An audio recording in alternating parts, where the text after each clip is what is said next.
Have you ever seen a woman standing at the final threshold of suffering, but choosing silence to protect herself? Have you ever seen a man who has lost so much, but still reaching out to protect a broken soul? In that dusty West, a mail-order bride trembled and said what had pained her all her life.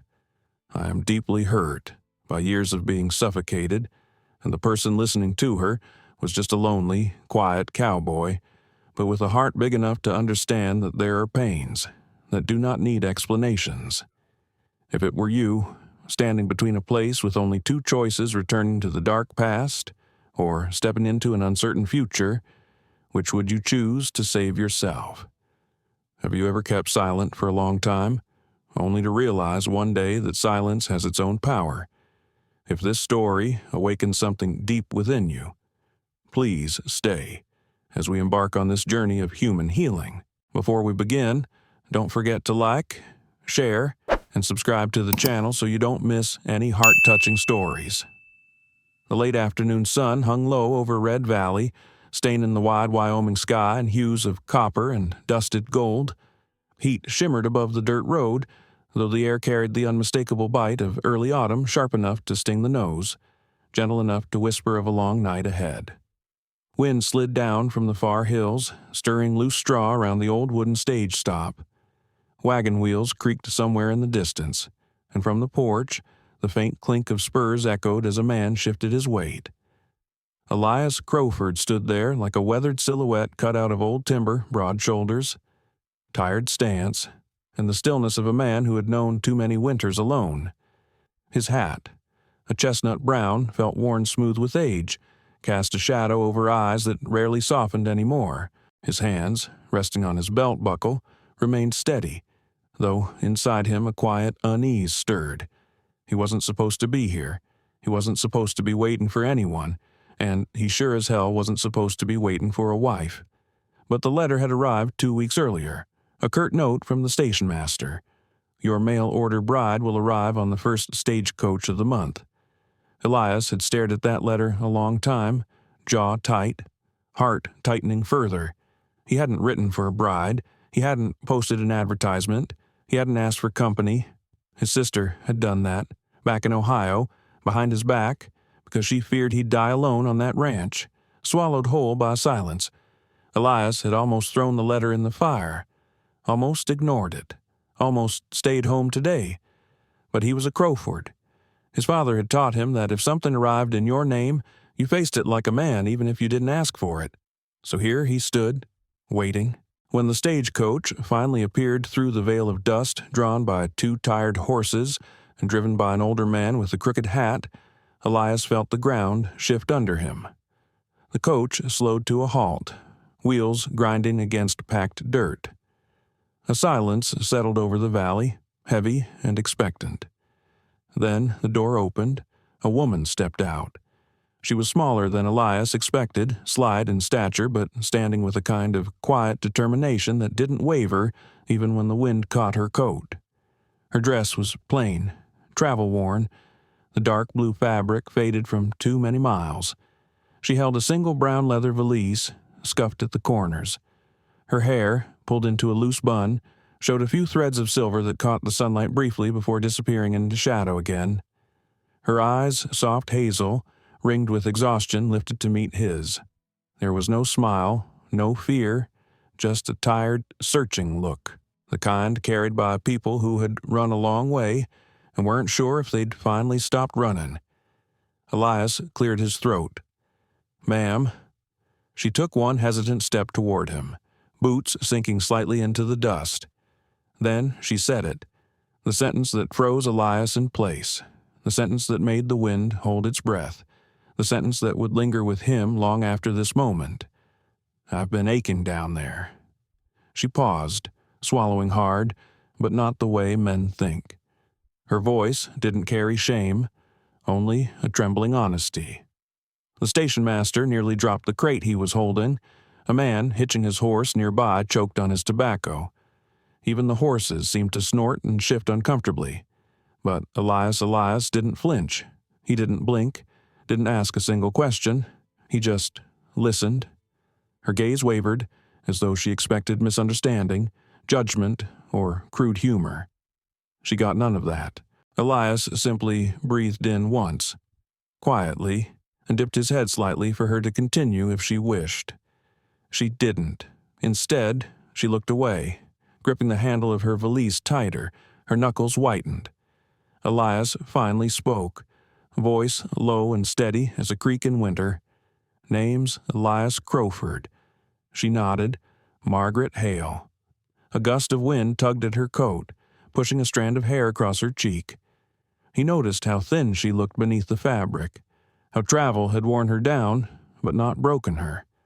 Something in that stirred a memory of another woman, long gone now, who had once stood trembling in winter light. He forced the memory down like a man swallowing a stone. "We should head on," Elias said quietly. "The sun'll be setting soon." Margaret nodded again, though her shoulders stiffened at the mention of leaving town.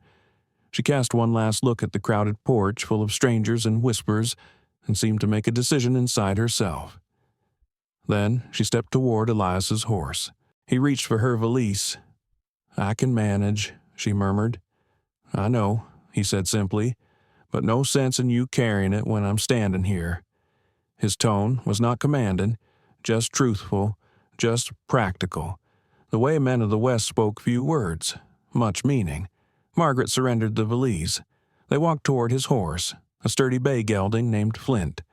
Elias helped her mount the wagon seat beside him. There was an awkward moment as she settled in, clutching her coat closed against the wind. Elias climbed up next to her. The valley stretched ahead open, endless, quiet, too quiet, perhaps, for a woman who had come all the way from Ohio. Elias clicked his tongue, guiding Flint forward. The wagon rolled slowly down the road, wheels rattling softly. For a long while, neither of them spoke. Only the crunch of dirt beneath the wheels and the creak of wooden boards filled the air. Margaret finally asked, voice barely above a whisper, "You didn't know I was coming, did you?" Elias shook his head. "No, ma'am, I didn't. I'm sorry," she said. "I didn't mean to force myself into your life." He kept his eyes forward. "You didn't force me. Someone else made that choice." A beat of silence. "But I came here anyway. Figured, if someone's expecting me, I should show up." "That's honorable," she murmured. Elias exhaled slowly, his breath a thin ghost in the cooling air. "Honor doesn't always make life easier." "No," she agreed softly, "but it keeps a person human." That was the first thing she said that made the corner of his mouth lift just slightly, hardly visible beneath his mustache. As they rode deeper into the valley, the world quieted into a loose hum of cicadas and distant coyotes. The sky began to bruise from gold to purple, and the first stars pricked through. Margaret shivered once, drawing her coat tighter. Elias reached behind the seat, retrieved an old wool blanket, and held it out to her. She blinked, surprised. "Thank you. Gets colder the farther north we go." Her fingers brushed his as she took the blanket, a fleeting, fragile touch. Elias felt something stir beneath his ribs, something he hadn't felt in a long time, something he wasn't sure he wanted to feel again. The wagon bumped along the dirt path, turning toward the narrow lane that led to the Crowford Ranch. Margaret finally broke the silence with the question he'd been expecting. "Why did your sister arrange this? Marriage?" Without your consent, Elias shrugged one shoulder. "She worries. Thinks I've spent too long living alone." Margaret hesitated before saying quietly, "Were you happy alone?" Elias didn't answer right away. The wind moved across the grasslands, carrying dusk with it. Finally, he said, "I got used to it.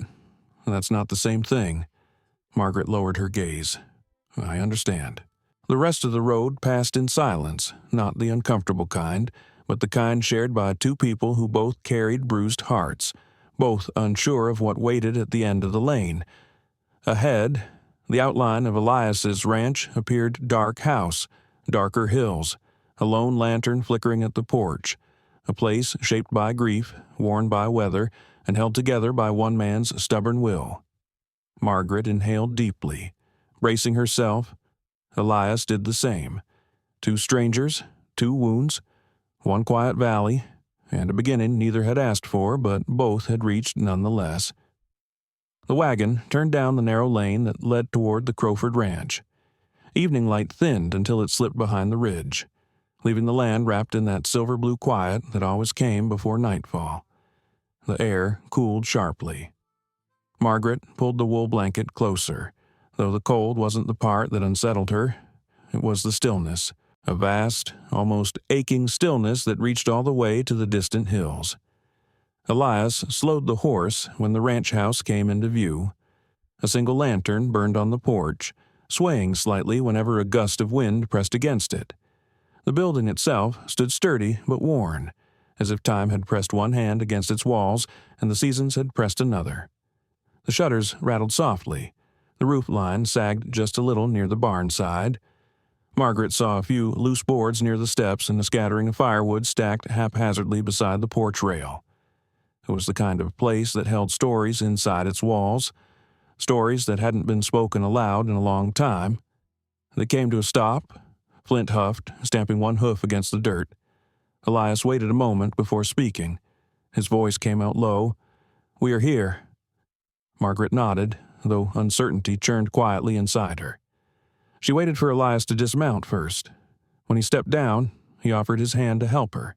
His touch was gentle, careful in a way she didn't expect from a man who carried himself like an oak tree rooted in hard ground. She stepped onto the porch. The boards creaked under her weight. The lantern's glow threw soft shadows across the door and the windows, revealing dust in the air and cobwebs clinging to the corners. Margaret hesitated, her hand resting lightly on the blanket. Elias unlocked the door. When he pushed it open, the hinges groaned. Inside, the house smelled of wood smoke, old cedar, and something faintly sweet, like dried lavender. Margaret took one step over the threshold and felt the weight of the place settle around her. The front room held a worn settee, a rocking chair beside the hearth, and a hand-woven blanket draped over its back. A coffee table sat in the center, its surface marked with years of use. A deer antler hung above the fireplace. Everything was tidy but untouched, as though arranged once and never disturbed again. Margaret's gaze lingered on the rocking chair. A knitted shawl hung loosely over the armrest. It looked as if someone had set it there moments before stepping outside. But the layer of dust across the yarn told another story. Margaret turned her head slightly. "Your wife lived here." Elias's jaw tightened. He did not look at the chair. She did. The room filled with a quiet that felt heavier than the silence of the valley. Margaret lowered her gaze, sensing something sacred in the air, something that did not belong to her. She did not touch anything. Instead, she folded her hands in front of her and waited. Elias finally drew in a breath and moved toward a door on the right. "Your room is this way. You should rest." He opened it for her without stepping inside. The room was simple. A wooden bed with a quilt of faded reds and browns, a small dresser, a basin and pitcher, a single window facing the pasture beyond the barn. The moonlight slipping through made the whole room glow faintly. Margaret placed her valise near the foot of the bed. "Thank you," she said. Elias nodded and stepped back. "I will be in the kitchen if you need anything." He closed the door softly, almost reverently. Margaret let out a slow breath. She set the blanket aside and sat down on the edge of the bed. The mattress dipped slightly beneath her weight. For a long moment, she simply sat still, listening to the house. Every creak spoke of age. Every whisper of wind against the siding carried a quiet memory. She touched her abdomen gently as a small throb pulsed low and deep, not sharp, not sudden, just a reminder of something old, something she carried with her no matter how far she traveled. She closed her eyes and waited until the ache settled again. When she finally rose, she walked to the window. Outside, she saw the silhouette of Elias moving toward the barn to unhitch Flint. He walked with the steady gait of a man used to routine, used to solitude, used to depending on no one but himself. There was something about that image that struck her. A figure cut from shadow and light. A man shaped by weather and grief. she whispered to the empty room. "I hope I'm not a burden to him." In the kitchen, Elias set a kettle on the stove. The faint clatter of tin echoed through the house. Margaret followed the sound and stepped into the room slowly. The kitchen was small, but warm. A wood-burning stove, a long counter, and shelves lined with jars of dried herbs and preserves. Elias looked up, surprise flickering across his face. "I thought you might rest longer," he said. "I will rest soon. I did not want to be alone in that room yet." Elias nodded. He understood that better than she could know. He poured hot water into 2 mugs, adding a bit of dried peppermint. He slid one mug toward her. She wrapped her hands around it, grateful for the warmth spreading into her fingers. They stood in gentle silence for a while, the kind that carried more comfort than awkwardness. Outside, the wind whispered across the prairie. Finally, Margaret spoke. Did she knit that shawl, the one on the rocking chair? Elias's eyes dropped to the counter. Yes, she never finished it. Margaret waited for him to continue, but he didn't. His silence wasn't avoidance. It was grief resting beneath his ribs, still tender after all those years. "You still care for her," Margaret said softly. "It's not something you need to apologize for." Elias lifted his gaze, surprised by her words. "I don't expect you to." He paused, searching for the right thought. "This house wasn't meant for 2 people anymore. I know that." Margaret's voice was gentle. "And yet you opened the door for me." He looked away again, the muscle in his jaw tensing. It seemed the right thing to do. Margaret did not press further. Instead, she finished her tea, rinsed the mug, and thanked him. He nodded in acknowledgement. Before returning to her room, she turned. "I meant what I said at the stage stop, about the ache. It's a long story. I don't know if I can tell it yet." Elias replied without hesitation. "You don't have to. Not until you're ready." Margaret felt something soften inside her chest. "Good night, Elias." "Good night, Margaret." She left him standing in the kitchen, lit by lamplight, his shadow cast long across the floorboards. In her room, she sank beneath the quilt and let the house settle around her. Somewhere in the distance, she heard a night bird calling out across the fields. She closed her eyes, wondering if she had walked into a new life or simply another season of waiting. Elias remained awake long after she slept. He stood by the fireplace, staring at the shawl on the rocking chair. He touched the back of the chair once, then let his hand fall away.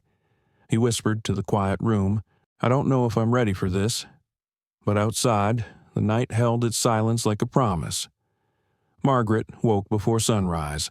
The faintest wash of pale blue touched the sky beyond her window, and the ranch rested in a hush so complete she wondered if the world had paused just to let her breathe. She pushed the quilt aside and felt the wooden floor cool beneath her bare feet. A low ache pulsed in her abdomen, familiar yet subdued. She waited until it settled into a dull throb before straightening her posture. She dressed carefully, smoothing her dress with slow, steady motions. When she opened her door, she heard the soft clatter of dishes from the kitchen. Elias was already awake. She suspected he rose before dawn every day, perhaps long before the first bird stirred. In the kitchen, Elias stood near the stove, pouring coffee into a tin cup. His hair was slightly disheveled, as if he had run his hands through it more than once. His shirt sleeves were rolled to his elbows, and there was a faint smudge of soot along his forearm. When he saw her, he nodded, almost shyly. "Mornin'." She returned the greeting, her voice quiet from sleep. He offered her a cup of coffee, and she accepted with both hands. The warmth seeped through her fingers. Silence drifted between them, but it felt gentler today, like a shared blanket instead of a wall. After a few sips, Elias cleared his throat. "I need to head into the valley this morning. Supplies, feed for the cattle. If you want to come along, it might give you a feel for the town." Margaret hesitated. A small part of her still feared what the townspeople thought, but another part, a part that had traveled hundreds of miles seeking a new life, whispered that she should not hide, "I would like that," she said. Elias gave a small nod of approval. "The road is a bit rough. Hold steady if the wagon jolts." She smiled softly. "I'll manage." They set out shortly after. The morning air was crisp, the kind that woke the lungs with a sting of cold purity. The sky widened above them, streaked with pale orange as the sun climbed behind the ridge. The wagon rolled steadily toward town. Red Valley wasn't large. A handful of wooden storefronts lined the main street, each with creaking signs painted by hand. A saloon with faded red curtains, a general store with barrels stacked outside, a feed shop, a blacksmith, a church steeple rising modestly at the far end. As they entered the town, people turned to look. The glances weren't hostile, but they carried curiosity wrapped in a thin layer of suspicion. Red Valley was the kind of place where news traveled faster than wind. Margaret sat a bit straighter beside Elias. She kept her hands clasped in her lap, knuckles white against her dress. When they stopped in front of the general store, Elias offered his hand to help her down. She accepted, grateful for the steadiness of his hold. As soon as her boots touched the ground, she felt eyes settle on her from every direction. A woman appeared beside the store entrance. She was in her 50s, her hair pinned tightly into a bun, her apron dusted with flour. Her voice was warm when she spoke. "You must be Elias's bride." Margaret swallowed. She had expected the word to sting, but the woman's tone softened it. "I'm Margaret Hale. Just arrived yesterday."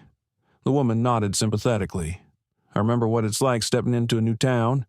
Folks here can be a bit nosy, but most have good hearts. Name's Leah Carter. My husband runs this store with me." Elias stepped through the doorway, pausing slightly as he heard Leah greet Margaret.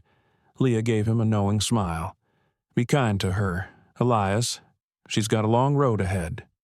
Elias's eyes flicked briefly toward Margaret. "I am being kind," Leah chuckled. "In your quiet way. I suppose you are." Margaret felt heat rise in her cheeks. Elias reached for a sack of flour, as if to escape whatever emotion Leah's comment had stirred. Margaret followed him through the aisles, observing how he moved. His strides were steady, purposeful, as though he had memorized every inch of the place. He exchanged brief nods with a few men who passed by, and though none spoke much, their silence seemed to carry its own form of greeting. Margaret picked up a tin of tea and traced the label with her thumb. When she turned toward the counter, she overheard whispers from two women standing nearby. "So that's her. The mail-order one. Poor thing must have been desperate." Margaret froze. The tin in her hands grew heavy, as if the words themselves had weight. She didn't turn around. She didn't defend herself. She simply placed the tin on the counter and steadied her breath. Elias noticed. He set the flour down and stepped closer. "You ready to head out?" he asked. Margaret nodded even though she wasn't sure. "Yes, please." He paid for the supplies and held open the door for her. As she stepped outside, she felt the women's whispers still lingering in the air behind her. She tried not to look back. Outside, wind swept through the street, carrying dust across the wooden planks. Margaret inhaled the scent of hay, leather, and early fall. It steadied her more than her own breath had. They passed the saloon, where a group of men leaned against the railing, their voices lowered as she walked by. Someone muttered something she couldn't quite catch, whether an observation or judgment. She didn't know. Elias walked a little closer to her, as if sensing her discomfort without needing to ask. When they reached the edge of town, Margaret finally spoke. Do they always talk so freely about strangers, Elias thought for a moment. Red Valley doesn't get new folks often. People fill the gaps by guessing. Most times they're wrong. He paused. But guesses give them something to chew on. Margaret's lips pressed together. "I suppose I should get used to it." "You don't owe anyone here a story," Elias said. "Only yourself." His words settled into her like warm ash. Quiet, comforting, unexpected. The wagon turned back onto the dirt road leading home. Margaret watched the valley roll out around them, the hills stretching wide under the brightening sky. The ache in her abdomen returned for a moment, but it faded just as quickly. The farther they rode, the more the tension of town loosened from her shoulders. Out here, silence belonged to the land rather than judgment. Here, the wind was just wind, and not a carrier of whispers. When the ranch came into view again, Margaret inhaled deeply.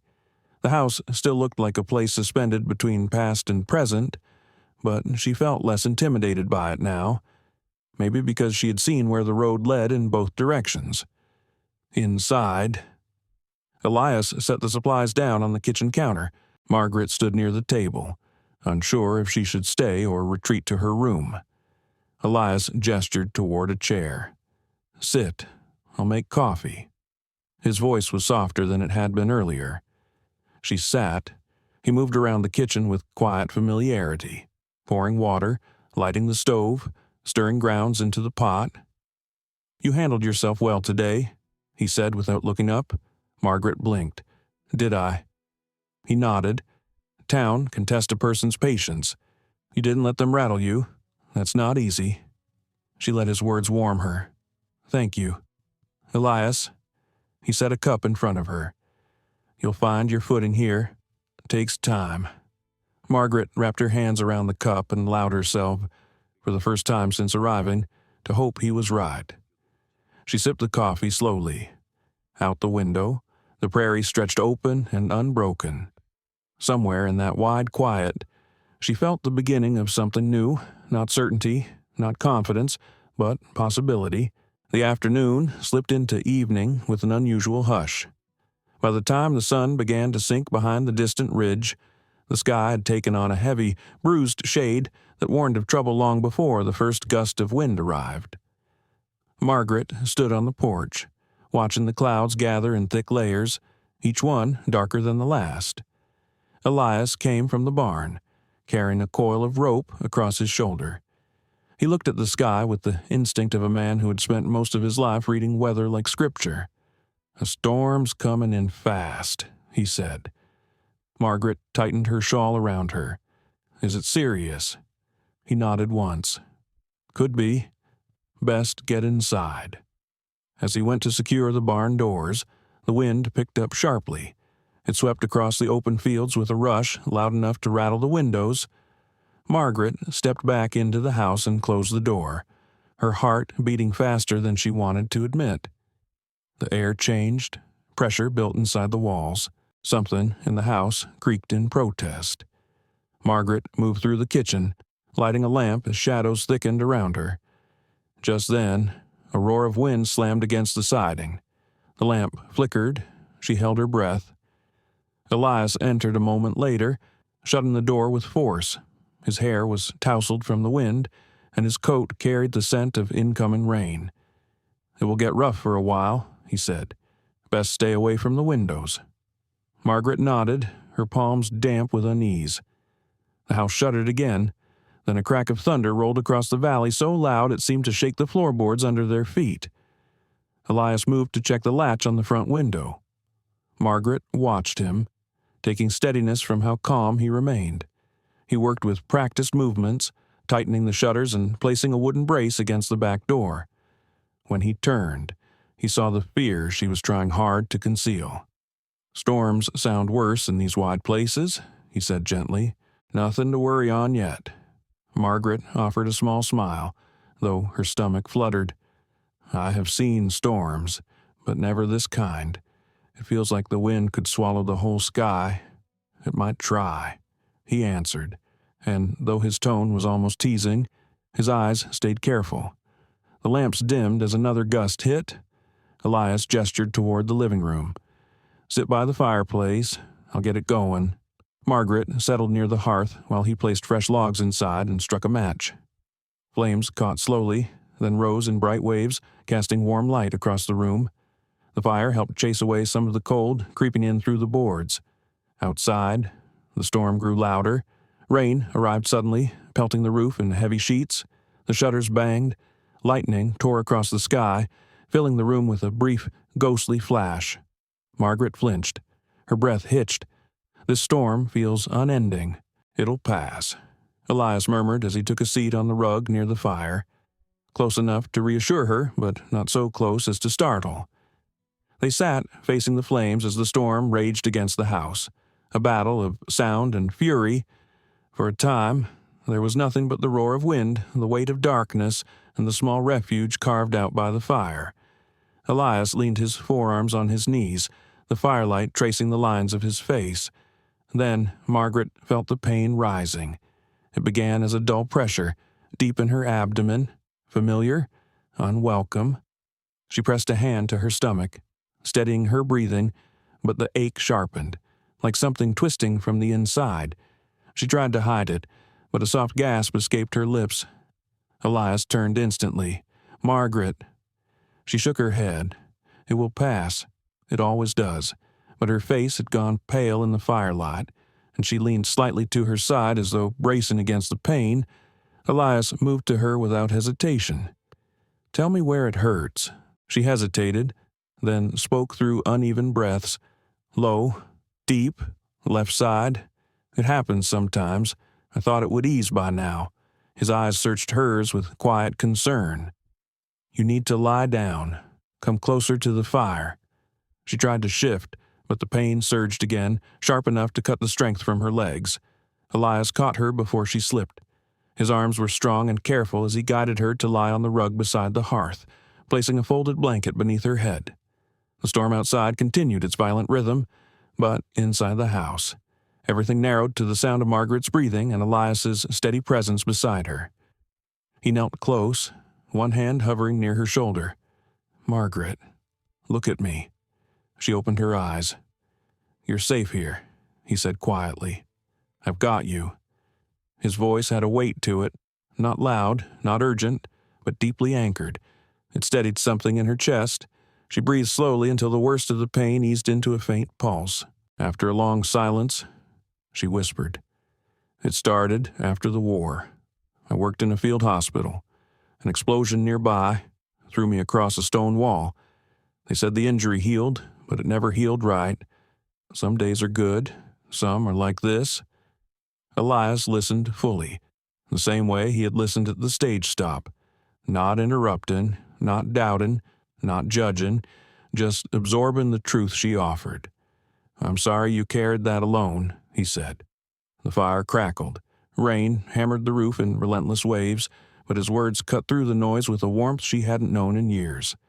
"I didn't want it to be a burden to anyone," she whispered. "Pain scares people. They look at you differently once they know." Elias shook his head slowly. "Pain doesn't make you less. It makes you human." Margaret closed her eyes, letting those words sink deeper than she expected. The ache eased further, leaving only a faint dullness behind. She breathed out a long, steady breath when she opened her eyes again. Elias was still there. He hadn't moved. Rain drummed, thunder rolled, but his presence created a stillness in the center of the storm. "You should rest," he said gently. She nodded. "Stay, please." His expression softened. He shifted closer, sitting beside her while she curled slightly toward the heat of the fire. They stayed like that, side by side on the rug, while the storm clawed at the house from every direction. He didn't touch her, didn't try to fill the space with words. He simply stayed, solid as a hillside, offering his quiet strength without asking anything in return. At some point, her breath steadied into sleep. Elias remained awake, watching the fire, listening to the storm, guarding her through the long hours of wind and thunder. Outside, the world raged. Inside, something fragile began to settle. Not comfort, not trust, but the beginning of something that might one day become both. The storm moved out before dawn, leaving the world washed clean and strangely tender. When Margaret opened her eyes, the fire had dimmed to a soft bed of glowing embers. The air still carried a faint chill, but the violent pounding of rain had vanished, replaced by a gentle quiet that felt almost reverent. She realized then that she had fallen asleep on the rug near the hearth. A folded wool blanket covered her shoulders. Someone had placed it there carefully, the edges tucked to keep her warm. She turned her head slightly and found Elias sitting against the wall, one knee bent, his hat set aside. His eyes were closed, but his posture was not the deep looseness of sleep. It was the posture of someone who had kept watch through the long night.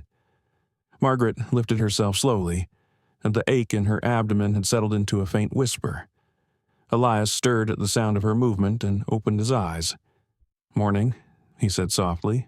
She nodded. "Did you sleep?" Enough?" A small pause.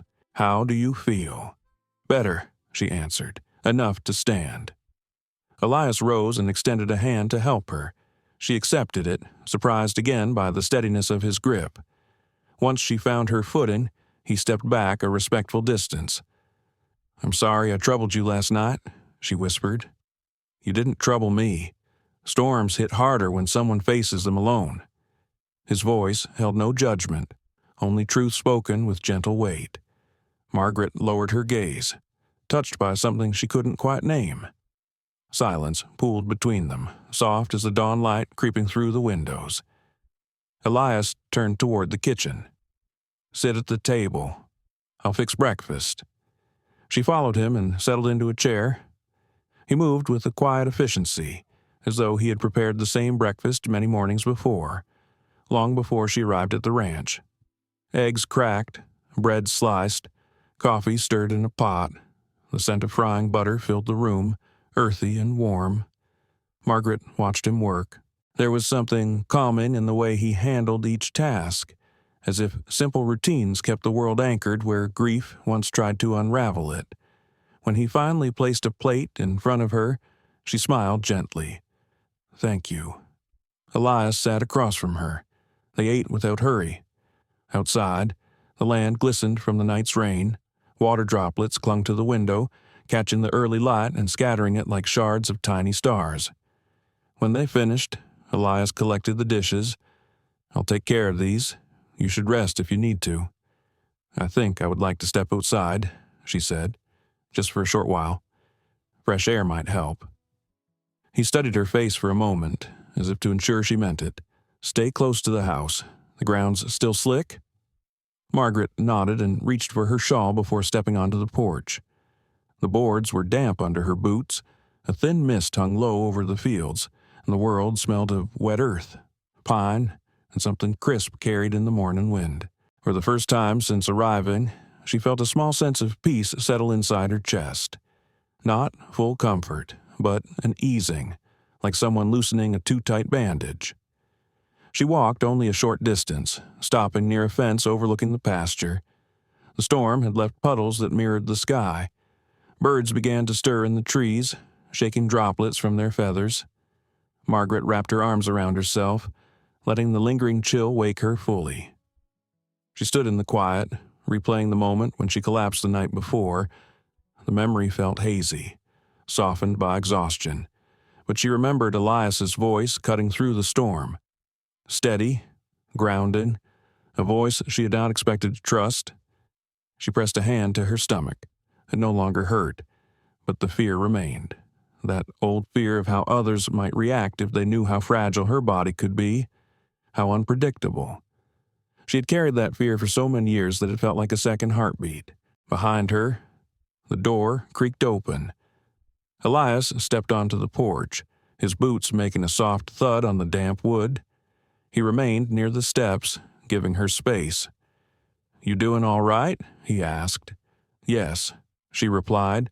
"The air feels good, calming." He nodded, looking out across the fields. "Place looks different after a storm. Softer, like the land's catching its breath again." Margaret glanced at him. "Do you ever feel that way, Elias, as if you need to catch your breath?" He didn't answer at first. His gaze traveled across the distant hills, quiet and thoughtful, maybe more often than I let on. Her eyes softened. "You don't have to keep everything inside." He gave a faint, almost hollow smile. "Some things settle better when left alone."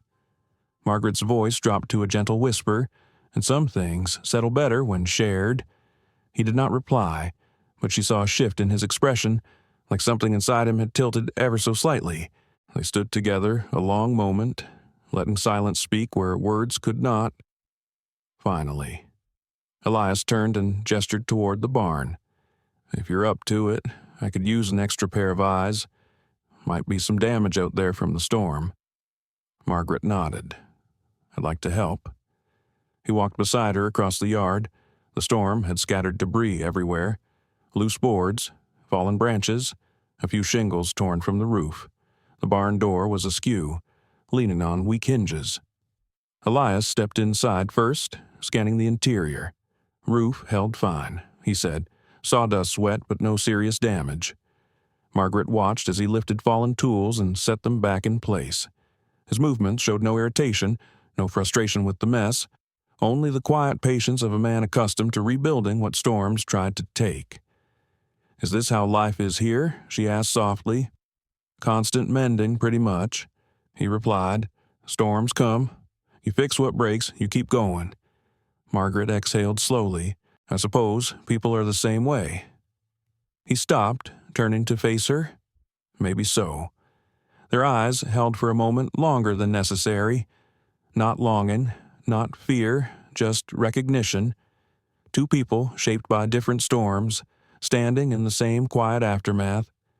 After inspecting the barn, Elias stepped outside and wiped his hands on a cloth. "That's enough for today. You shouldn't push yourself." Margaret nodded. "I feel stronger than before. I think resting near the fire helped." He looked slightly away, as if uncertain how to receive the gratitude behind her words. "Good. I'm glad." They walked back toward the house. The porch steps creaked beneath their weight. Inside, the air had warmed, still scented faintly with breakfast. Margaret felt a tiredness settle into her bones, not unpleasant, but steady. "You should lie down for a while," Elias suggested. "I'll do that," she said softly. "Thank you for not leaving me alone last night." He paused at the threshold of the hallway. "You didn't have to thank me." He hesitated, choosing his words with care. No one deserves to face pain without someone nearby. Margaret felt emotion rise in her throat, fragile and unexpected. Then, perhaps we both needed the quiet the storm left behind, she whispered. Elias gave her a faint nod before turning toward the kitchen. Margaret retreated to her room, easing herself onto the bed. The quilt settled over her like a gentle promise. Outside her window, the land breathed in the softness of a freshly washed morning. In another room, Elias stood still for a moment, letting his own breath settle. Two hearts, both cautious, had taken one small step closer. The next morning arrived with a pale sun that struggled through layers of thin cloud. Margaret felt rested for the first time since she had left Ohio. Her body carried only the faintest echo of the ache that had struck during the storm, a dull reminder rather than a sharp warning. She moved slowly as she dressed, listening to the quiet breath of the ranch. When she stepped into the hallway, she found Elias already awake. He stood near the front door, holding a small bundle of mail wrapped in twine. His expression was unreadable, his gaze fixed on one envelope in particular. Margaret hesitated, sensing something weighted in the air around him. "Is everything all right?" she asked gently. He did not look up at first. When he did, his eyes carried a heaviness she had not seen before. "A rider dropped off a letter early. It's for you." Margaret's breath caught. For a moment, she simply stared at the envelope in his hand. The script was familiar before she even saw the name. Elegant strokes, confident curves, a man used to signing documents he expected others to obey. Charles Mercer. Her stomach tightened. She stepped forward slowly, as though approaching something that might strike. Elias extended the letter, but did not let go right away. "If you don't want to read it, I can burn it." Margaret swallowed hard. No, I should face what follows me. Only then did Elias release it. She carried the envelope to the kitchen table and sat down. The room felt smaller than usual. The weight of the paper seemed disproportionate, heavier than mere ink and parchment. She slid a finger beneath the seal. Her hand trembled as she unfolded the letter. Charles's handwriting marched across the page with practiced authority. "Margaret, you have made a foolish choice. Running does not change what belongs to me. I will come soon to correct this misunderstanding. Prepare yourself. That was all. No affection, no apology, no hint of remorse for the years of dread he had carved into her life. Just entitlement wrapped in politeness. Margaret pressed the paper flat with her palm. For a moment, silence swelled inside her until it pressed against her ribs. Then she folded the letter with careful control, slid it back into the envelope, and placed it on the table as though laying down a weapon. She did not realize Elias had moved until he stood near her side. He wrote what you feared. Elias said quietly, "Yes." Her voice cracked despite her effort to keep it steady. "He's coming." Elias's jaw tightened, "and he expects you to be alone." Margaret looked down, her fingers curling gently. He always expected my silence. That was how he kept control. Elias studied her with a gaze that held both concern and something sharper, something protective. Silence doesn't protect him here. Those words entered her like a warm wind after a long winter, but fear lingered, creeping through her bones. "He is a powerful man back east," she whispered. "He always gets what he wants." Elias's eyes hardened, though his voice stayed calm. "He is not in the east now." They stood in the quiet kitchen for a time. Margaret breathed slowly, trying to settle her heartbeat. The letter lay on the table like an unwelcome ghost. Finally, Elias spoke again. "You don't have to decide anything today. Let's get through the morning. I'll be nearby." Margaret nodded. "Thank you." She tried to help with breakfast, but her hands trembled when she reached for a cup. Elias noticed without comment and gently moved the coffee pot closer so she wouldn't have to reach. He didn't speak about the letter again, but his presence felt different. He stayed nearer, as if acting on instinct rather than intention. Once they finished eating, Margaret stepped outside to breathe. The valley was calm. Sunlight broke through clouds in thin, bright ribbons. The storm had left everything smelling of sage and damp earth. She closed her eyes and tried to steady herself. Behind her, she heard the soft thud of boots on the porch. Elias had followed. "You can walk if you like," he said. "I'll stay within sight." Margaret managed a faint smile. "I'm not fragile. Elias." He nodded toward her hands. "Fear makes anyone fragile. Doesn't matter the person." She exhaled, acknowledging the truth of that. "Let's walk, then." They headed toward the pasture, following the fence line where wild grass brushed softly against their boots. The earth glistened in places where puddles remained. Margaret walked slowly, her shawl wrapped tightly around her shoulders. Angus cattle grazed at a distance, steam rising from their warm bodies into the cool morning air. After a while, Margaret spoke. "There was a time when I thought I deserved the way Charles treated me. I told myself it was just a man's temper, or that I had provoked it, or that I wasn't enough." Elias listened, his gaze fixed on the ground ahead. "You didn't deserve that. Not any of it." She stopped walking. "I'm afraid he'll come here and try to take back what he thinks he owns." Elias turned to face her. His eyes held steady. "Margaret, a person is not something to be owned, and you are not who you were when you lived under his shadow." Her throat tightened. She looked away toward the horizon, where the sky opened into a calm, pale blue. "Everything feels clearer out here," she whispered, "but his words still find me in places I thought were safe." Elias stepped closer. Words from a cruel man lose power when spoken in a land that doesn't bow to anyone. Margaret looked at him. "You make it sound like this valley could protect me." Elias held her gaze. "Not the valley. Me." The wind moved between them, quiet and slow. She felt a shift in her chest, something unfamiliar but not unwelcome. It wasn't romance. It wasn't attachment. It was recognition, the slow dawning realization that she didn't have to navigate her fears alone anymore. They continued walking until the sun rose higher, warming the air. By the time they returned to the house, the weight of the letter had not disappeared, but it no longer crushed her. Elias's presence had softened it, steadied it. Inside, he paused before returning to his chores. We'll face whatever comes. Not today.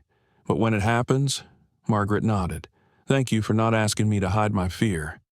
Elias looked at her with a flicker of something tender.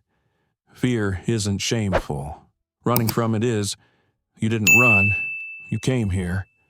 Margaret placed a hand on the back of a chair to steady herself, emotion rising unexpectedly.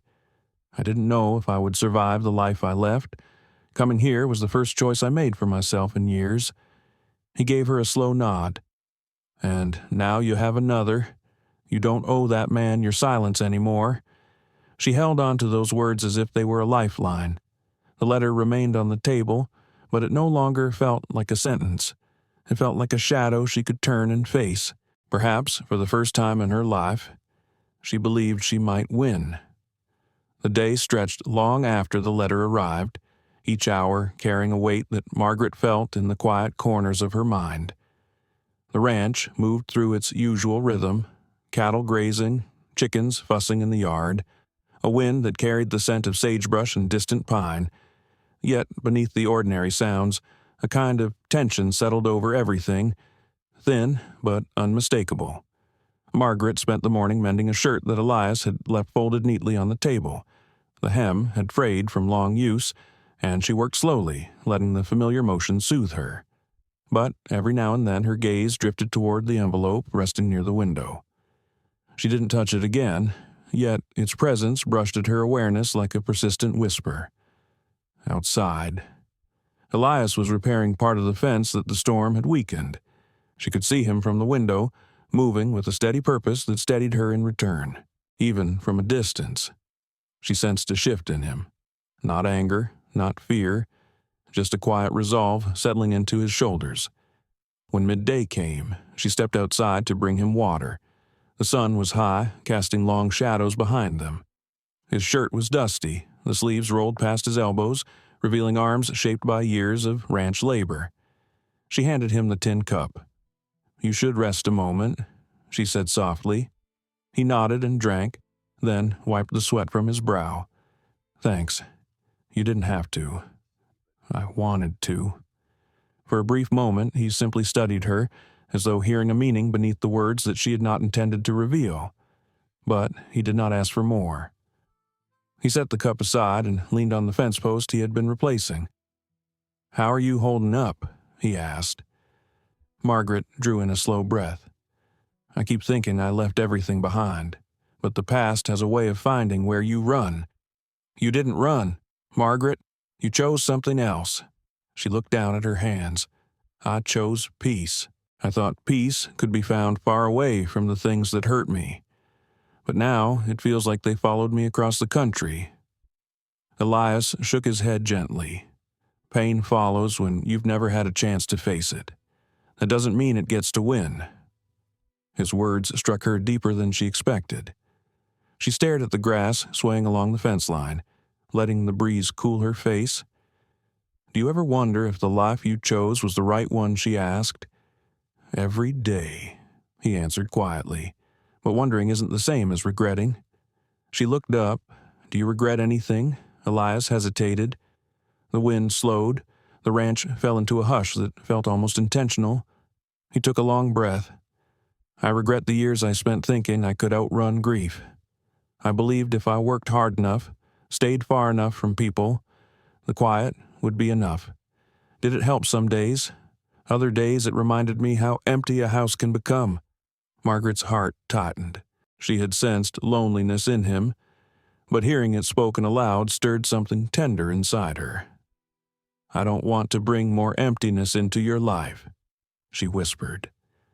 Elias lifted his gaze, meeting hers with a steadiness that made her breath catch. You haven't.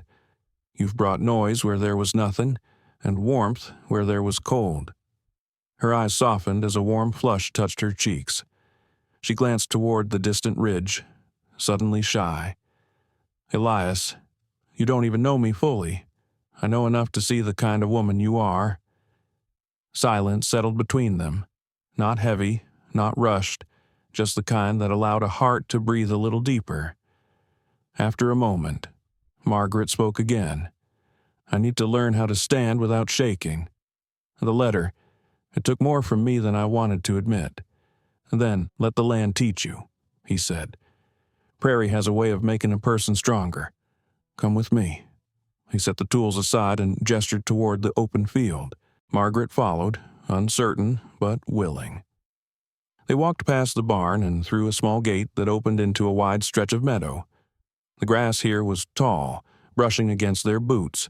The wind carried a low hum, like a voice older than the hills. Elias stopped near a rise in the land, a spot where the valley opened in a broad sweep of gold and green. Stand here, he said quietly. Listen. Margaret closed her eyes.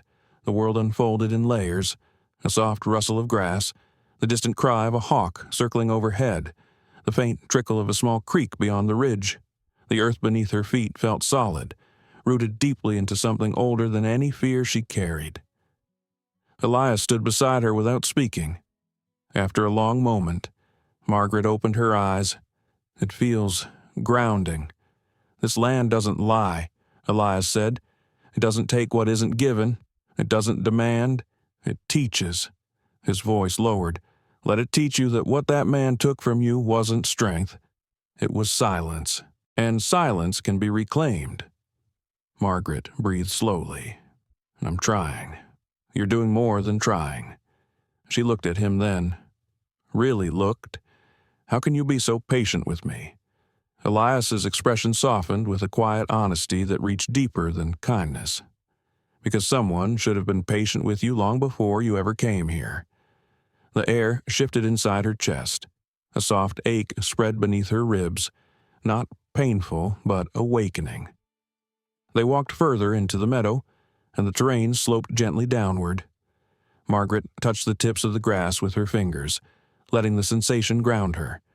She hadn't realized how tightly she'd held herself until the land coaxed her into releasing some invisible tension. They reached the creek, a narrow ribbon of clear water winding through smooth stones. Elias crouched near the edge and dipped his hand in. Water's cold today, he said. Margaret knelt beside him, letting her fingers break the surface. The chill startled her, but it also sharpened her senses. I used to come here when nights were hard, Elias said quietly. This creek. It reminded me life kept moving even when I didn't want to. Margaret looked at him. Did you lose someone? His jaw tightened slightly. Yes. Would you tell me their name? A long stillness followed. Her name was Helen. Margaret nodded gently. Someone you loved. He dipped his head once. She died 12 years ago. Fever took her faster than I could accept. When she passed, the house felt too big, too quiet. I couldn't stand the sound of my own breathing for months. Margaret felt her heart ache for the sorrow woven through his voice. I'm sorry. Elias? He looked at her, and there was no bitterness in his gaze. I survived it. Grief doesn't have to be an ending, Margaret whispered. Sometimes it feels like all I have known are endings. Then perhaps it's time you learn beginnings. They remained by the creek a while longer. Margaret felt a slow warmth growing in her chest, a sense of belonging she had not expected to feel in this distant land. It was not safety yet, and not certainty, but it was a beginning. On the walk back to the house, Margaret felt steadier, lighter. The letter still lingered in her thoughts, but no longer as a force that crushed her, more like a shadow she could face with open eyes. As they reached the porch steps, Elias paused. If he comes, you won't face him alone. Margaret placed her hand gently over her heart. I believe you. For the first time since arriving at the ranch, she felt something close to courage stir inside her. The prairie had given her breath, Elias had given her grounding, and together they had given her the start of something she had almost forgotten. Hope. The afternoon sun stretched long shadows across the ranch yard, softening everything it touched. The wooden posts of the corral glowed faintly gold. Dust drifted lazily in the warm air. There was no sign of threat anywhere. No echo of Charles's letter. Only the vast quiet of the valley settling in like a warm hand on the shoulder. Margaret sat on the porch with her sewing basket open beside her. She stitched a tear in one of Elias's spare work gloves.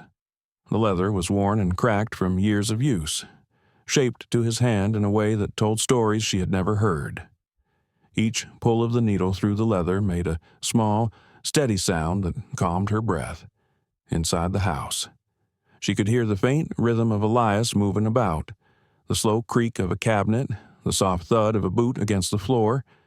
Just hearing him brought a sense of stability she had not known in years. His presence filled the house without overwhelming it. Strong, quiet, constant. She kept her hands busy, but her thoughts wandered.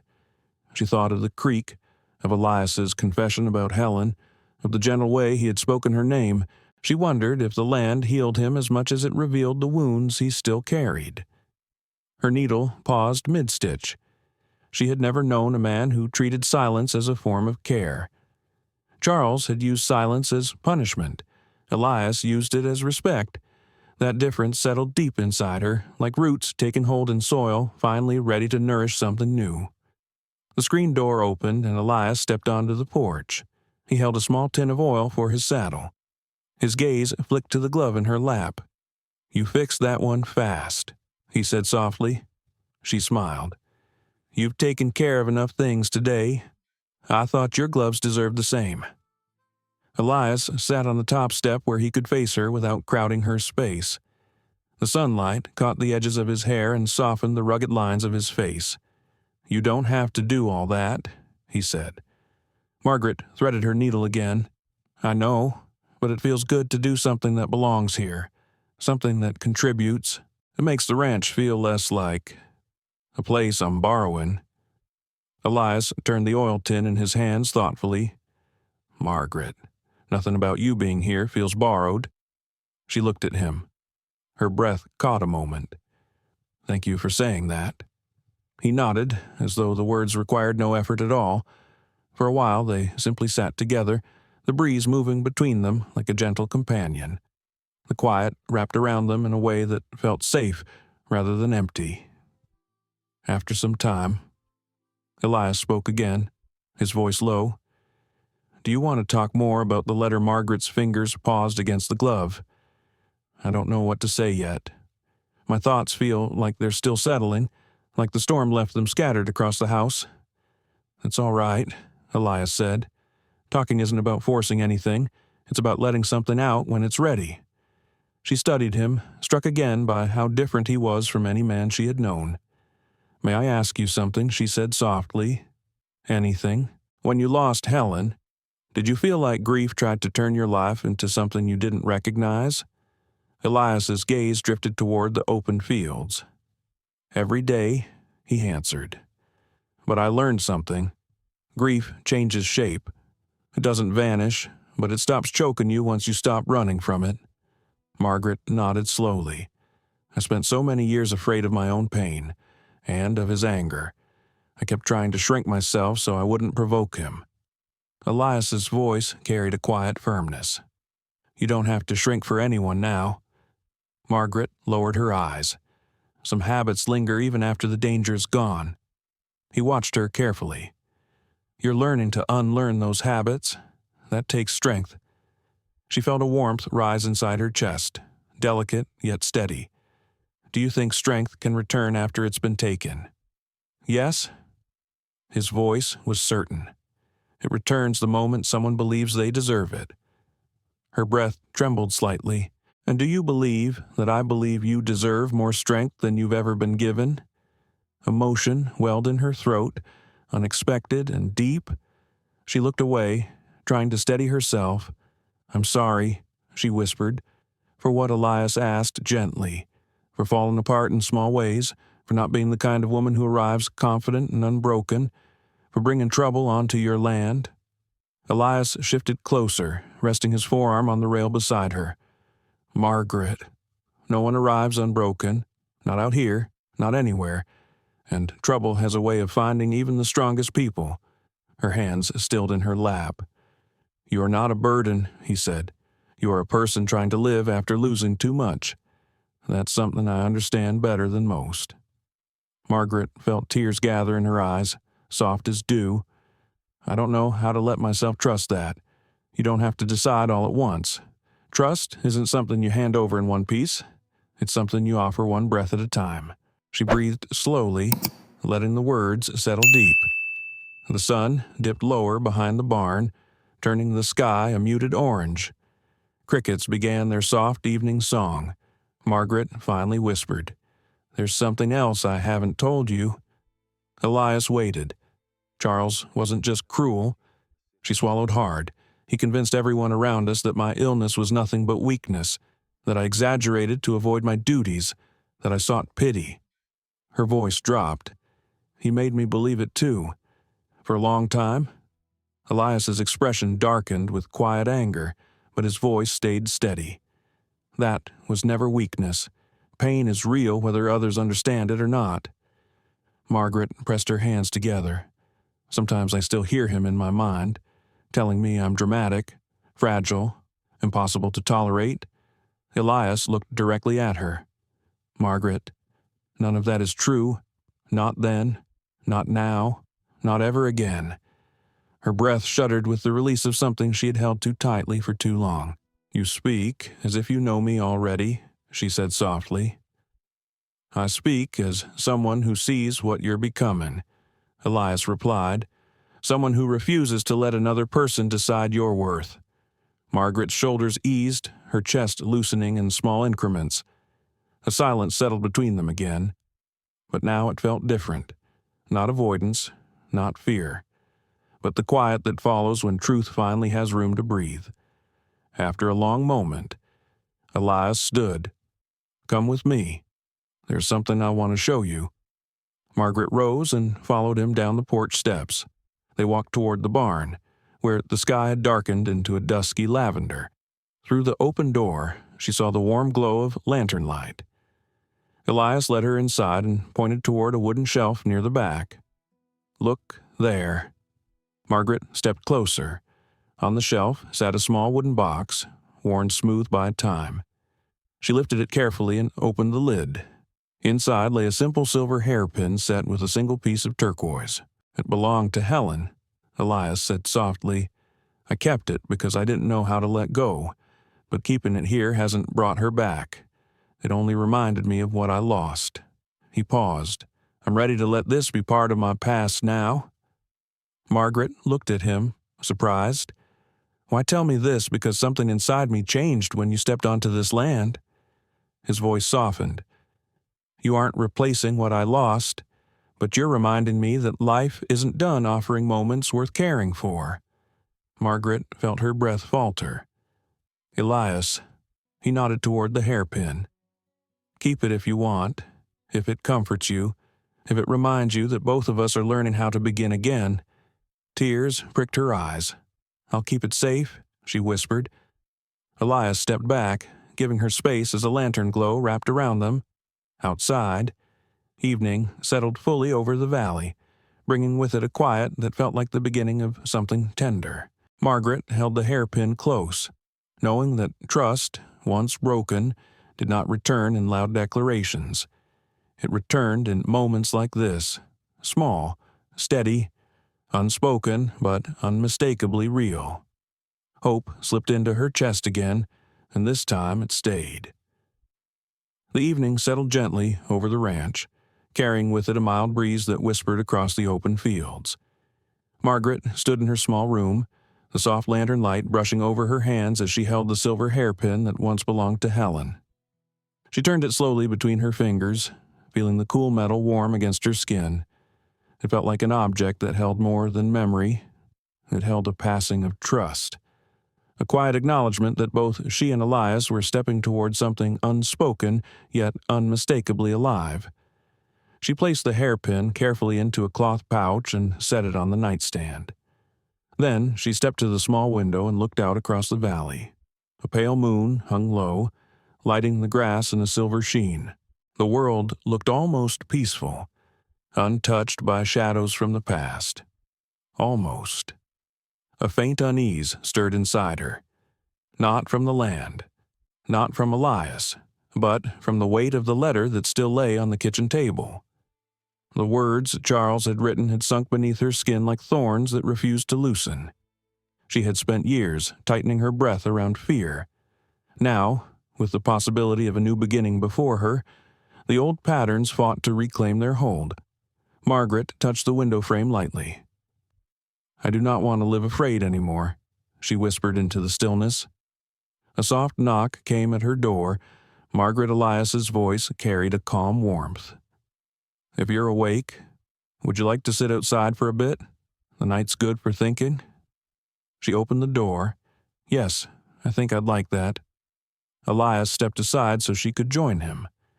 They walked together to the porch, where the air felt cool and clean from the earlier wind. Crickets filled the night with their soft song. The stars stretched above them in wide, shimmering scatter, as though someone had brushed silver dust across the sky.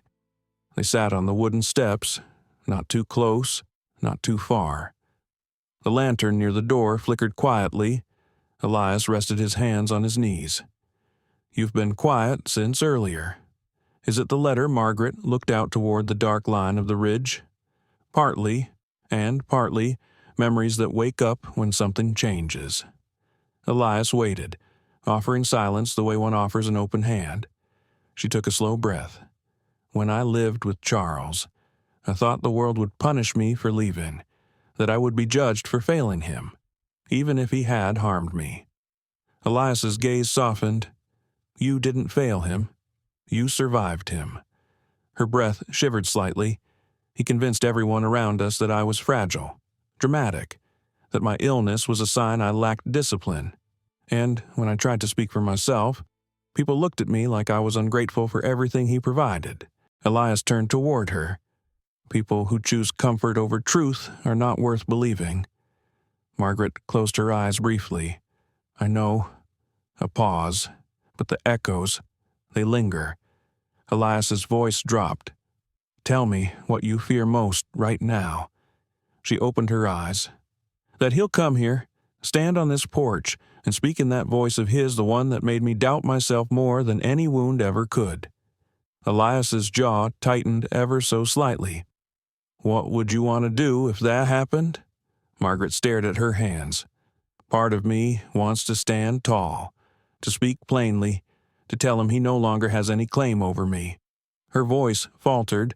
"Another part of me fears I would shrink again, that his presence alone would undo the strength I've worked so hard to rebuild." Elias nodded slowly. "Strength doesn't disappear because someone frightening shows up. It hides, waiting for the right moment to rise." He paused, speaking more gently. "And you won't face him alone, not ever." Margaret's breath steadied, though her heart still fluttered. "Elias, why do you care so much about what happens to me?" He turned his gaze toward the moonlit horizon. "Because I know what it feels like when the world takes something precious from you." A soft exhale. "And because since you arrived, the house hasn't felt empty." He looked at her again. "You've brought a kind of quiet that doesn't hurt." Margaret felt warmth bloom deep inside her chest. "Elias." He raised a hand gently, stopping her. "You don't owe me anything for that. You're not here to fill the place of someone I lost. You're here because you chose a life that leads away from fear." He gave a small nod. "And I respect that choice more than you know." Margaret swallowed the rising emotion. "I want to choose something new, Elias. I truly do. But I'm afraid of missteps, afraid of harming you with my fears." Elias's voice grew quiet and steady. "Fear is not harm. Silence is not harm." He paused. "Hiding yourself forever? That would harm you. Not me." Margaret looked at him fully now, the lantern's glow brushing both their faces in soft amber light. "What if I don't know how to be the woman I want to become?" Elias leaned forward slightly, his voice a low murmur. "Then let the land teach you. Let the quiet teach you. Let the people who care about you teach you." Another pause. "You don't need to know the ending yet. You only need to keep choosing forward." Her throat tightened. "Charles used to say I was incapable of choosing anything for myself." Elias's eyes held a quiet fire. He lied, and he knew he lied. He let his words settle like a firm hand on the ground between them. "You chose to leave him. You chose to travel across the country. You chose to step off that stagecoach even when you were shaking, and you chose to stay here." His voice softened. Every one of those choices was strength. Margaret turned away, tears filling her eyes. "I don't want to live my life small anymore." "Good," Elias said, "because I haven't once believed you were meant for small things." The night air wrapped them gently, almost protective. The silence felt alive, pulsing with shared truth. After a long stretch of quiet, Margaret whispered, "Elias, there's something I want to tell you, something I have never spoken aloud." He straightened slightly. "You can tell me anything." Margaret's breath shook as she gathered the courage she had buried for years. "When Charles and I were married, he would often—" She paused. "He would punish me for my illness, for moments when the pain made it hard to do simple tasks. He said no one would tolerate a woman who needed rest." Her voice softened to a trembling whisper. "He told me the world had no room for a woman whose body betrayed her."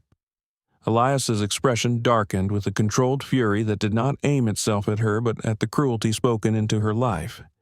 "He wronged you, Margaret, deeply, but that belief he planted in you. It doesn't have to be permanent." She wiped a tear with the back of her hand. "I need to believe that."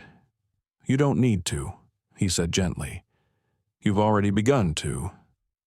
Margaret took a slow breath, letting the truth seep deeper. Elias shifted slightly closer. "May I ask something of you?" She looked up.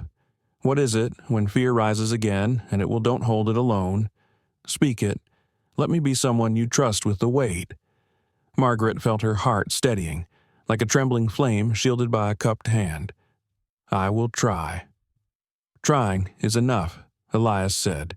A soft wind brushed past, carrying the faint scent of juniper and wet earth. Night wrapped itself around them like a quiet blessing. Margaret exhaled, her shoulders loosening. For the first time, "I feel like the ground beneath me is solid." Elias nodded, voice low. "Then that's the beginning of your freedom." And in that moment, under a sky filled with stars that looked like scattered hope, Margaret realized something important. Healing didn't start with bold declarations or sudden bravery. It started with sitting beside someone who listened, someone who made the night feel less intimidating, someone who saw strength even when she couldn't see it herself. Tonight, she had spoken truth she once thought she would carry in silence forever, and she had survived it, perhaps even grown from it.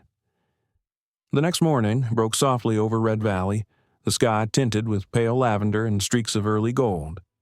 Margaret woke with a steadier breath than she had known in months. The night on the porch lingered in her memory like a lantern left burning in a quiet room. She had spoken truths she once thought she would carry into her grave, and Elias had received every one of them with patience that felt almost sacred. She rose slowly, washed her face with cool water, and pinned her hair with the turquoise hairpin Helen once wore. It rested lightly above her ear, a gentle weight she hadn't expected to find comforting. But it did. It grounded her. It reminded her that grief, when shared, could become something that led toward kindness rather than away from it. When she stepped into the main room, Elias was already awake. He stood near the stove preparing breakfast, moving with that quiet rhythm she had begun to recognize as second nature. He looked up when he heard her. "Morning, Margaret." He paused, his gaze drawn to the hairpin. "It suits you." She touched it lightly, feeling her cheeks warm. "I wasn't sure if I should wear it. If you feel at peace with it, then it's the right choice." Margaret offered a small nod before sitting at the table. The morning light spilled through the window in soft layers. Elias placed a plate in front of her, and she thanked him with a voice that held steady warmth. They ate quietly for a while. Margaret noticed how the silence between them felt different now, filled with unspoken understanding. Trust had begun to take root, delicate but real. When they finished, Elias poured 2 cups of coffee and sat across from her. "How did you sleep?" "Better than I expected," she said softly. "I feel quieter inside." Good. He hesitated. There's something I want to talk to you about. If you're up for it. Margaret wrapped her hands around the warm cup. I am. Elias looked down for a moment, gathering his thoughts. The letter. He lifted his eyes again, steady and calm. We should think about what you want to do if he really does come out here. Margaret's fingers tightened slightly around the cup. You think he will. I think men like him don't send words lightly. They act on their pride more than their reason. A shiver ran along her spine, but she did not look away. Margaret, Elias continued, you deserve to choose how to face him. I'll stand with you, but you get to decide what that looks like. She breathed out slowly. I want to believe I'd have the courage to speak plainly, but part of me is afraid that when he stands in front of me, his voice will take all the strength out of mine. Elias leaned forward slightly. Then practice speaking now, when no one is here to silence you. She blinked, unsure. Practice, saying whatever truth you want him to hear. Margaret stared into her coffee. Her voice was barely above a whisper. I don't know if I can. You can start small. He waited gently. After a long pause, Margaret inhaled deeply. I want to say, her throat tightened. I want to say that I'm not returning, that the life he gave me was not a life, but a cage. Elias nodded encouragingly. Good. What else? Margaret tried again. I want to say that my illness was never weakness, that he used it against me because he feared what he couldn't control. Elias's expression softened. That is truth. Keep going. Margaret's voice trembled, but she continued. I want to tell him he no longer has power over what I become. Tears welled unexpectedly, and that I'm not afraid of living without him. Elias's gaze was warm, steady, anchored. That is strength. Margaret, you're speaking it now. When the time comes, you'll remember how it feels. She wiped her eyes with the edge of her sleeve. It feels frightening. Strength often does. Margaret looked at him and found reassurance there. Solid, grounded, unmoving. After breakfast, Elias stood and reached for his hat. I need to check the north pasture. You're welcome to come with me if you want fresh air. Margaret hesitated only a moment. I want to go. He nodded as though he had expected her answer. They saddled the horses together. Margaret moved carefully, though each motion reminded her she was becoming more capable with each passing day. Elias tightened the saddle straps, then held the reins while she climbed up. You're improving fast, he said with quiet pride. She smiled faintly. I feel steadier out here than I ever did back east. They rode out into the open plain. The earth spread wide before them, a vast patchwork of wild grasses, sagebrush, and distant hills. The horses moved in an easy rhythm, hooves muffled against the soft ground. Margaret inhaled the clean morning air. It fills my lungs in a way the city never did. Elias rode beside her. The land demands honesty. It won't let you hide from yourself. She nodded. I think that's why I came here, even if I didn't realize it at the time. They continued riding until they reached the north pasture. The fence stretched long and straight, interrupted only where a fallen branch from the storm had cracked one of the rails.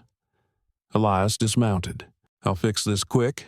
You can explore a bit if you want, but stay within sight. Margaret wandered slowly through the nearby grass, letting her fingers brush the tops of the tall stalks. The land hummed softly around her. The wind carried a low whisper that felt almost like encouragement. She found a small rise overlooking the spread of the ranch. From here, the world looked expansive, limitless. Something inside her loosened. She whispered into the wind. I'm still learning, but I'm trying. Her voice did not tremble this time. When she returned to Elias, he was hammering a new rail into place. The sunlight caught the edge of his profile, outlining his strength without hardening it. He glanced up as she approached. How's the view? Large, she said softly. It makes my fears feel smaller. Good. He brushed dust from his hands. There's something else I want you to see. They walked a short distance to a cluster of low cottonwoods.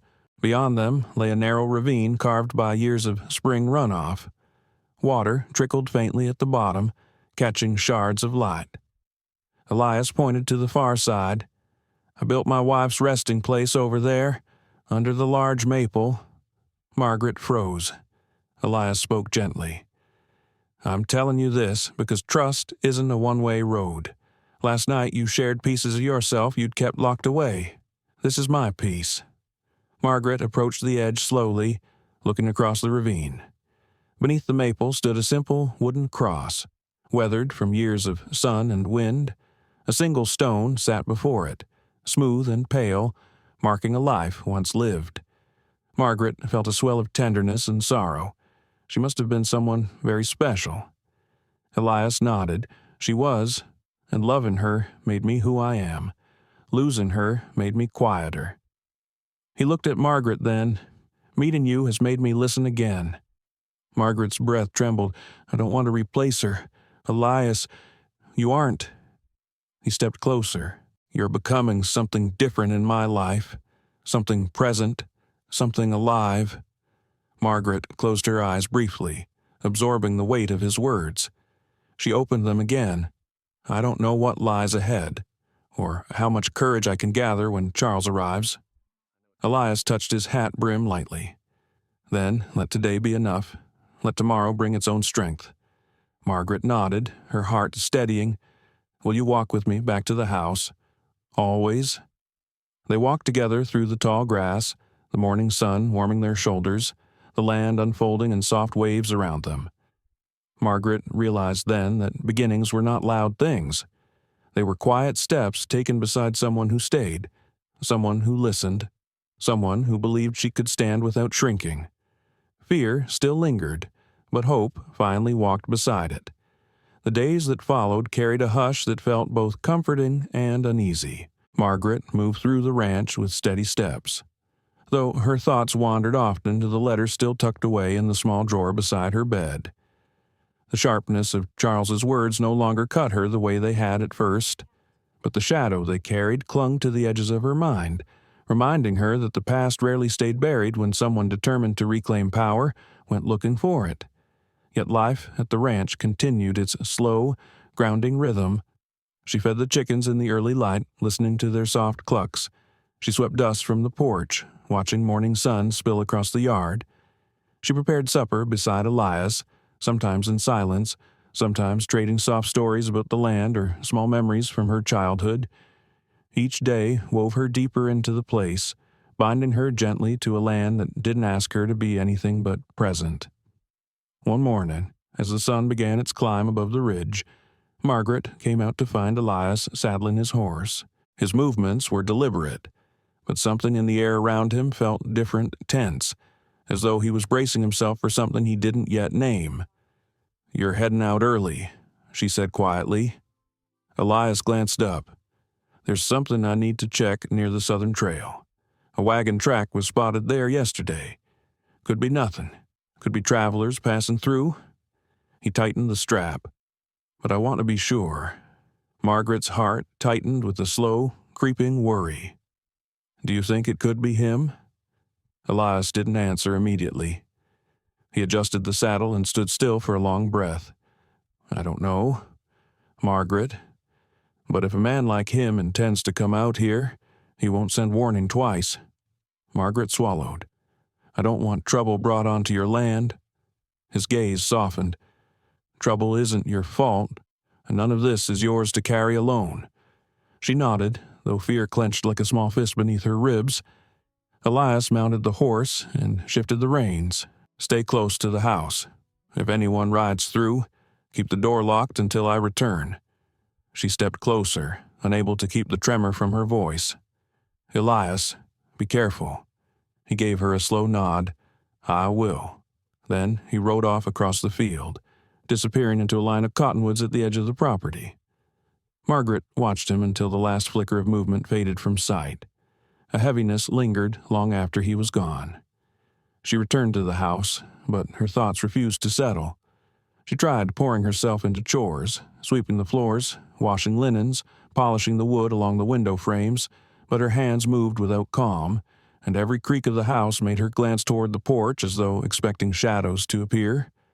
By midday, the unease had grown too large to ignore. She stepped onto the porch, needing air.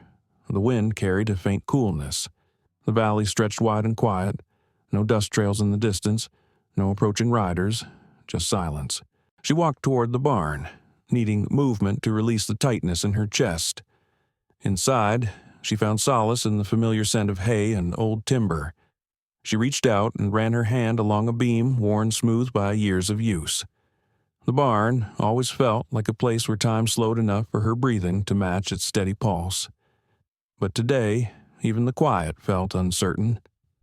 She sat on a low stool near a stack of hay bales and closed her eyes. Her thoughts drifted to the night she had spoken her fears aloud, to Elias sitting beside her, his presence as solid as the land beneath her feet, to the way he had promised she wouldn't face anything alone again. Her heart warmed with gratitude and tightened with worry. A sudden crack of a twig broke the quiet outside. Margaret froze, footsteps, slow, heavy, approaching the barn. Her pulse raced. She stood quickly, pressing her back against the wooden wall, searching for anything she could hold as a weapon if necessary. Her breath caught in her throat. The footsteps grew closer. Margaret forced herself to breathe, whispering under her breath, "Be steady! Be steady!" The barn door creaked open. A figure stepped inside. Margaret exhaled sharply when she recognized the man. A neighbor she had seen once before, a middle-aged rancher named Samuel Greeley, known for bringing parcels into town every few weeks. He tipped his hat politely. "Mornin'. Miss Hale, didn't mean to startle you." Margaret pressed a hand to her chest. "You surprised me. I wasn't expecting anyone." Samuel stepped farther inside, saw Elias riding south, thought he might need word passed along. There's been travelers spotted near the old ridge. Didn't look dangerous, but he might want to know. Margaret gathered herself, her voice steadier now. "Thank you. He'll be grateful for the message." Samuel gave a small nod. "Need anything while he's out?" "No, thank you. I'm all right." He smiled faintly, then stepped back and closed the door behind him as he left. His footsteps faded slowly, leaving the barn in silence once more. Margaret breathed deeply, trying to calm the lingering fright. When she stepped outside again, the valley looked unchanged, still wide, still quiet, still gentle, but her chest felt unsettled. The visit had been harmless, yet it reminded her how easily a stranger could step onto the land, how vulnerable she still felt. She returned to the house and tried to busy herself again, but every hour seemed to stretch longer than the one before it. She checked the window often, scanning the horizon for any sign of Elias. Afternoon light grew warmer, then softer, then began to fade into early twilight. Still no sign of him. Margaret made tea to calm her nerves.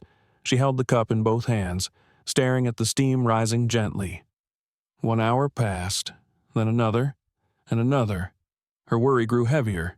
Finally, near dusk, the distant sound of hooves broke the silence. Her breath lifted. She rushed to the porch, heart pounding with both fear and relief. Elias rode toward the house slowly, too slowly. His hat was pulled low, and fatigue weighed heavily on his shoulders. When he dismounted, his movements were careful, burdened. Margaret hurried toward him. "Elias, what happened?" He shook his head slightly, catching his breath. "I'm all right. Just a long ride." Margaret stepped closer, searching his face. "But something is wrong." He exhaled deeply, rubbing the back of his neck with a weary hand. "I found tracks near the southern trail, wagon wheels, boot prints, one rider." He paused. The prints were fresh. Margaret felt her stomach drop. "You think it's him? I can't be sure yet. But someone's coming from the direction of the east road, and they're not moving slow." The world around them seemed to tighten. Margaret steadied herself. "What should we do?" Elias looked toward the distant ridge, where twilight had begun to swallow the light. "We prepare." His voice was calm, but there was steel in it. tomorrow, I'll ride into town, speak with the sheriff, make sure someone knows you're here by choice." He turned back to her. "If Charles comes, he'll find out he doesn't hold the truth anymore." Margaret felt fear coil inside her, but this time it didn't consume her. This time, something rose up beside it, determination, a quiet, trembling courage. She took a slow breath. "Elias, thank you for returning safe." His eyes softened, and he reached out, resting a gentle hand on her arm. "I promised you wouldn't face anything alone." Margaret nodded, her voice steady. "Then let tomorrow come." She looked out across the valley, no longer just a place she had escaped to, but a land she wanted to defend, a land where she had found dignity and hope and a man who listened. Night settled over the ranch, and, for the first time, Margaret faced the coming storm not with fear alone, but with the knowledge that she had finally begun to stand. Dawn rose pale and cold over the ranch, washing the valley in a muted gray light that seemed hesitant to brighten. Margaret stood by the window of her small room, the steam from her cup drifting gently upward as though trying to warm the heavy stillness clinging to the air. She had not slept well. Each time she closed her eyes, her mind filled with shapes moving along the horizon, shadows that shifted into memories she didn't want, yet still carried. The fear had returned during the night, sharper than she expected, but not as paralyzing as it once was. Something inside her had changed. The fear no longer dictated her breath. It simply existed, waiting to see whether she would rise against it. Outside, Elias was preparing his horse for the trip into town. She watched him from the window. His movements were firm but slower than usual, as though he weighed each motion carefully, mindful of the possibilities that the day could bring. The morning air turned his exhale into faint mist, and his shoulders held a tension she recognized. He was steady, but he was not untouched by worry. Margaret stepped outside to join him.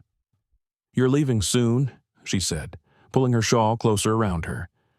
The cold settled briefly against her skin before warming. Elias nodded. "I want to reach town before the sheriff leaves for the outlying farms. He usually rides early." Margaret studied him. "Are you certain you should go alone?" His gaze softened. "I won't be gone long, and the ranch is safer than the trail. If anyone comes, they'll arrive by road. You'll see them before they reach the porch." She hesitated. "I can stay inside. Keep the doors locked. You should, but don't let fear steal the whole day from you." He paused, choosing his words. "Let the silence be something you use, not something that uses you." Margaret nodded slowly. She understood what he meant. She had spent years letting silence swallow her voice. Now she was learning to shape it into a space where courage could grow. He placed a small tin box in her hands. It was cold to the touch.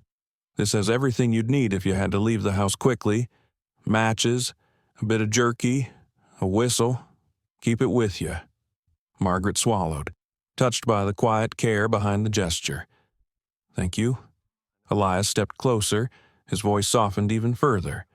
"Try not to worry while I'm gone. But if anything doesn't feel right, trust that instinct." She lifted her eyes to meet his. "Come back safely."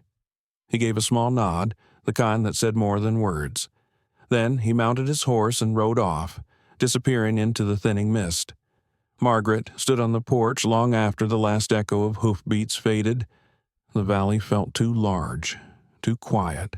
But she wasn't the same woman who had arrived trembling and unsure. She had learned to steady her breath, even when her heart raced.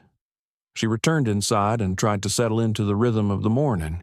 She kneaded dough for bread, her hands moving in calming patterns. She chopped vegetables for stew and swept the floor, the simple domestic sounds grounding her. Yet, every so often, she returned to the window, to check the road, to check the horizon, to check her fear. Hours passed. The sun climbed higher, though its warmth remained faint, as if it too sensed the weight pressing over the valley. Around midday, Margaret stepped outside to feed the chickens. Their chatter filled the yard, and she found comfort in the familiar fuss of feathers around her boots. She sprinkled feed along the ground, watching them scurry in small bursts of life. She was turning back toward the porch when something caught her eye. A small glint near the edge of the field. Margaret froze. The glint vanished, then reappeared, metal catching sunlight. Her breath hitched. A rider or just a piece of equipment left out in the grass. She forced herself to look carefully. A dark shape stood at the far end of the property, still and watchful, just beyond the patch of cottonwoods. A horse, a man on it. Her chest tightened. He didn't move, didn't wave. He simply watched the house from a distance. Margaret felt her knees weaken, but she grabbed the porch railing to steady herself. She kept her gaze fixed on the figure, refusing to look away. If this was fear testing her, she would meet it head on. After a few slow breaths, she realized something. The figure was not approaching, not advancing, not threatening, just watching. A cold tremor moved through her. She backed into the house, locked the door, and moved away from the windows.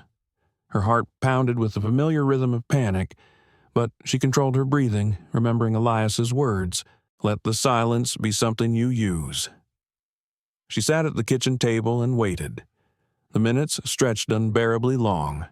Finally, when the tension became too sharp, she risked a glance outside again. The figure was gone. The field lay empty once more. Margaret pressed a hand to her chest, inhaling shakily. She wasn't sure if the man had been Charles or some other traveler passing by. The valley held strangers often. She reminded herself of that, but the fear didn't fully dissipate. It lingered in her hands as she resumed the stew, in her breath as she kneaded the dough again, in her steps as she checked each door and window twice. Time crawled. Finally, just before dusk, hoofbeats sounded again. Margaret darted to the porch, heart racing, though something in her recognized the familiar rhythm of Elias's horse. Relief washed over her. Elias dismounted quickly, his expression tight with concentration. He looked around the property, scanning the fields before even turning to her. Did anything happen? His voice held a tension she had never heard from him. Margaret felt her throat tighten.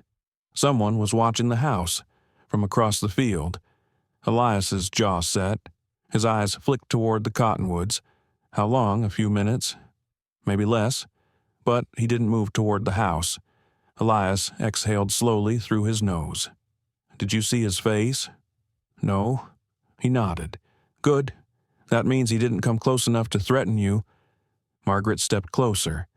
"Elias, is it him?" Elias removed his gloves, the gesture deliberate and heavy with thought. "The sheriff said a man passed through town asking about the roads west. He didn't give a name. He didn't smile. He didn't share where he was headed." Margaret felt the room shift slightly around her. Elias continued in a low, steady voice, "And he had a scar across his left cheek." The sheriff mentioned it without thinking. Margaret closed her eyes briefly. Charles. Elias didn't confirm aloud, but his silence was answer enough. She opened her eyes again, steady but shaken. "What do we do now?" Elias looked at her fully, his gaze firm and unmovable. "We don't run. We prepare. Whatever truth you want him to hear, you'll have the chance to speak it. And I promise you this, you won't face that man without me beside you." Margaret stood very still, letting his words anchor her. Fear still lived in her chest, but hope now shared the same space, and something else was beginning to take shape in her, something she had never allowed herself to feel freely. Strength. As night gathered across the valley, Margaret lit a small lamp and placed it in the window. Not as a signal of fear, but as a quiet declaration. She had been silenced once. She would not be silenced again. Night settled over Red Valley with a heaviness that felt almost aware of the tension spreading quietly across the land. The sky deepened into a velvet blue, scattered with faint stars struggling to pierce the lingering clouds. Margaret stood at the window long after lighting the small lamp, watching the slope of the hills fade into darkness. The wind had stilled, leaving the world hushed in an uneasy quiet. Inside the house, Elias moved with deliberate calm. He was checking the locks, testing the shutters, making sure the lamps had enough oil. His motions were steady, but Margaret could sense the alertness beneath them, the instinctive readiness of a man who had lived through loss and knew how quickly peace could fracture. She turned from the window when he approached. "You should eat something," he said softly. His voice carried warmth, but beneath it she could hear the strain of a long day. "I made it through most of the afternoon with nothing but tea," she admitted. "I don't have much appetite, but I'll try." He nodded with a faint smile. Trying is enough. They sat at the small kitchen table as the lamp cast a soft halo of light around them. The stew Margaret had prepared earlier still held warmth, though she could only take small bites. Elias ate slowly as well, his gaze flicking toward the door every so often, not from fear but preparedness. After a quiet moment, Margaret spoke. "Do you think he saw me?" "The man on the ridge?" Elias set his spoon down gently. "I don't think he came close enough to see more than the house. If it was Charles, he's watching the land. Not you. Men like him don't approach until they believe they're in control." Margaret looked down at her bowl. "That's what frightens me. His need to control, his certainty that I still belong to him." Elias leaned slightly forward. "Belonging isn't something a man can force. Not truly." She lifted her gaze to him. "That's not how he sees it. Then he'll learn otherwise." Elias's voice carried quiet strength, not anger, but conviction. "And you'll be the one to show him." Margaret's breath trembled, though not from fear alone. "I don't want to become someone hardened by all of this." "You won't." Elias reached out, resting his fingers lightly over the back of her hand. "You've walked through your pain without losing your tenderness. That's not weakness. That's character." His touch was gentle, warm, anchoring. She closed her eyes a moment, letting the comfort settle. When she opened them again, Elias withdrew his hand slowly, respectful of her space. The rest of their supper passed in thoughtful silence. Later, while Margaret washed the dishes, Elias stepped outside to survey the property. She could see his silhouette through the window, a strong figure beneath the moonlight, shoulders squared, posture alert. The land seemed to lean into him, trusting him in a way Margaret had begun to understand deeply. When he returned, he brushed dust from his coat and exhaled. No movement, no sound, just the valley resting. Margaret tried to smile. It's strange how the quiet can feel safe and threatening at the same time. Elias nodded. "Quiet holds whatever you bring into it." She absorbed his words, understanding them more than she expected. Quiet had once been a tool of her suffering. Now it was slowly becoming something she could claim for herself. As the evening deepened, Elias carried firewood inside, adding one last log to the stove. The flames caught slowly, sending warmth through the room. Margaret sat near it, pulling her shawl around her shoulders as the shadows flickered across her face. Elias sat across from her. "I spoke with the sheriff. He said he'll ride out toward the ridge tomorrow. He'll look for signs. He'll try to catch whoever was watching." Margaret let out a tight breath. "It comforts me to know someone else is aware now, not just us. You're not walking this alone anymore. Margaret." She met his eyes. "I know." They sat together for a long stretch of time. The stove crackled softly. The lamplight glowed. Measured breaths mingled with the hush of the house. It was a still moment, but not one of fear. It was a pocket of quiet connection, held delicately between two people who had come to understand the weight of their own histories. Eventually, Elias spoke again. "There's something I want to ask you." His voice remained gentle, though a seriousness edged it. Margaret turned toward him. "What is it?" "When Charles arrives—" He hesitated, then continued. "Do you want to speak to him alone first, or do you want me with you from the start?" Margaret felt her chest tighten, not with dread this time, but with the magnitude of the choice. Her fingers twisted lightly in her shawl. "I don't know." She swallowed. "Part of me wants to face him without leaning on anyone, to prove to myself that I'm stronger than he believes." Her voice faltered slightly. "But the other part fears that the moment I hear his voice, All of those years will rush back and pull me under again." Elias nodded, his expression soft and thoughtful. "Then, we don't decide tonight. Let the morning bring clarity. Courage doesn't always come hours ahead of time. Sometimes it shows up exactly when you need it." Margaret breathed carefully, letting his words calm her trembling. "You make it sound possible." "It is possible." His gaze held hers steadily. "You've already done the hardest part. You left. You started again. The rest you'll face with the strength you've built day by day." Margaret looked into the fire, tears forming but not falling. "I never imagined a life where someone would speak to me like that, where someone would believe in me without needing anything in return." Elias's voice lowered to a warm, earnest murmur. "Belief isn't something I give because it's owed. I give it because I see who you are becoming." Her breath wavered. "Elias," he stood slowly, sensing the emotion swelling too close to the surface. "Get some rest, Margaret. I'll keep watch a while longer."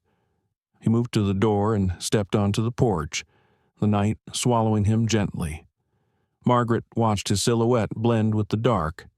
She knew he wasn't looking for danger as much as he was offering her something wordless but profound: safety. She remained by the stove, listening to the faint creak of the rocking chair on the porch, the distant hum of night insects, the quiet pulse of a man who stayed awake so she could sleep without fear. When she finally rose to her feet and walked toward her room, she paused at the doorway. With the lamp low, the house seemed smaller, more intimate, more hers than it had ever felt. She whispered into the dimness, "I am not the woman he left behind, and I won't be again." The words didn't tremble. They simply existed, true, firm, growing. As she slipped into her bed and closed her eyes, she thought of the figure watching the ranch earlier that day. Whether it had been Charles or a stranger, the truth remained the same. She was no longer hiding. She was no longer silent. The valley held its breath that night, but, for the first time, Margaret breathed steadily through the darkness, carrying within her the quiet beginnings of a strength she had never known she possessed. Morning arrived, not with a burst of light, but with a slow, muted glow that crept gently across the valley. Margaret lay awake before the sun fully rose, listening to the faint sounds of the house settling. Somewhere outside, a lone bird called out, its melody careful and unhurried, as if it sensed the weight hanging over the ranch. She sat up in bed, feeling the mix of tension and clarity that had been growing inside her since yesterday. Fear still lived in her chest, but it was changing its shape, no longer a constant terror, but something sharper, more focused. She had learned to breathe through it, to understand it, to hold it at arm's length instead of letting it swallow her. When she stepped into the main room, Elias was already there. He stood near the stove, pouring coffee into 2 tin cups. The warm scent filled the room, grounding her. "You didn't sleep much," Margaret said, noticing the faint shadows beneath his eyes. He handed her a cup. "Neither did you." She gave a soft, tired smile. "No, but I feel steady." Elias studied her closely, the quiet lift of his brows showing both relief and admiration. "Good. Today might ask more of that steadiness." Margaret held the cup between her palms and breathed in its warmth. "Do you think he'll come today?" "Yes." Elias's answer was calm, not harsh. If he was on the ridge, he's close, and men like him move fast when they feel anger at their heels. Margaret nodded slowly. "Then I want to be ready." They sat at the table for a while, letting the simplicity of the morning anchor them both. The world outside remained calm, unaware of the storm tightening at its edges. The sky brightened into a pale blue, though a thin haze lingered near the horizon. After breakfast, Elias prepared the horses, though not for travel. He kept them close near the barn, tied securely where he could reach them quickly if needed. Margaret watched from the porch as he moved, each gesture measured, his calmness a kind of reassurance she leaned on. When he came back up the steps, she met him halfway. "Elias," she paused, gathering her courage. "I've thought about what you asked last night." He waited, steady and patient. "I don't want to face Charles alone." Her voice didn't shake, "But I want to speak first. I need him to hear my voice before he hears yours." Elias nodded once, deeply, with respect. "I'll stand beside you, not in front of you, not over you." His voice softened. "You speak? I'll be there." Margaret breathed out slowly, relieved. "Thank you." The hours that followed passed quietly, but not idly. Margaret moved through the house, checking small things she had never cared about before. The latch on the back door, the shutters on the west window, the coat hanging by the entrance. Her hands trembled sometimes, but she steadied them with breaths learned from days of growing strength. Elias watched her, not hovering, not correcting, just being present. His presence held the room the way a foundation held a house, unseen but essential. By midday, clouds gathered along the far ridge, drifting slowly toward the valley.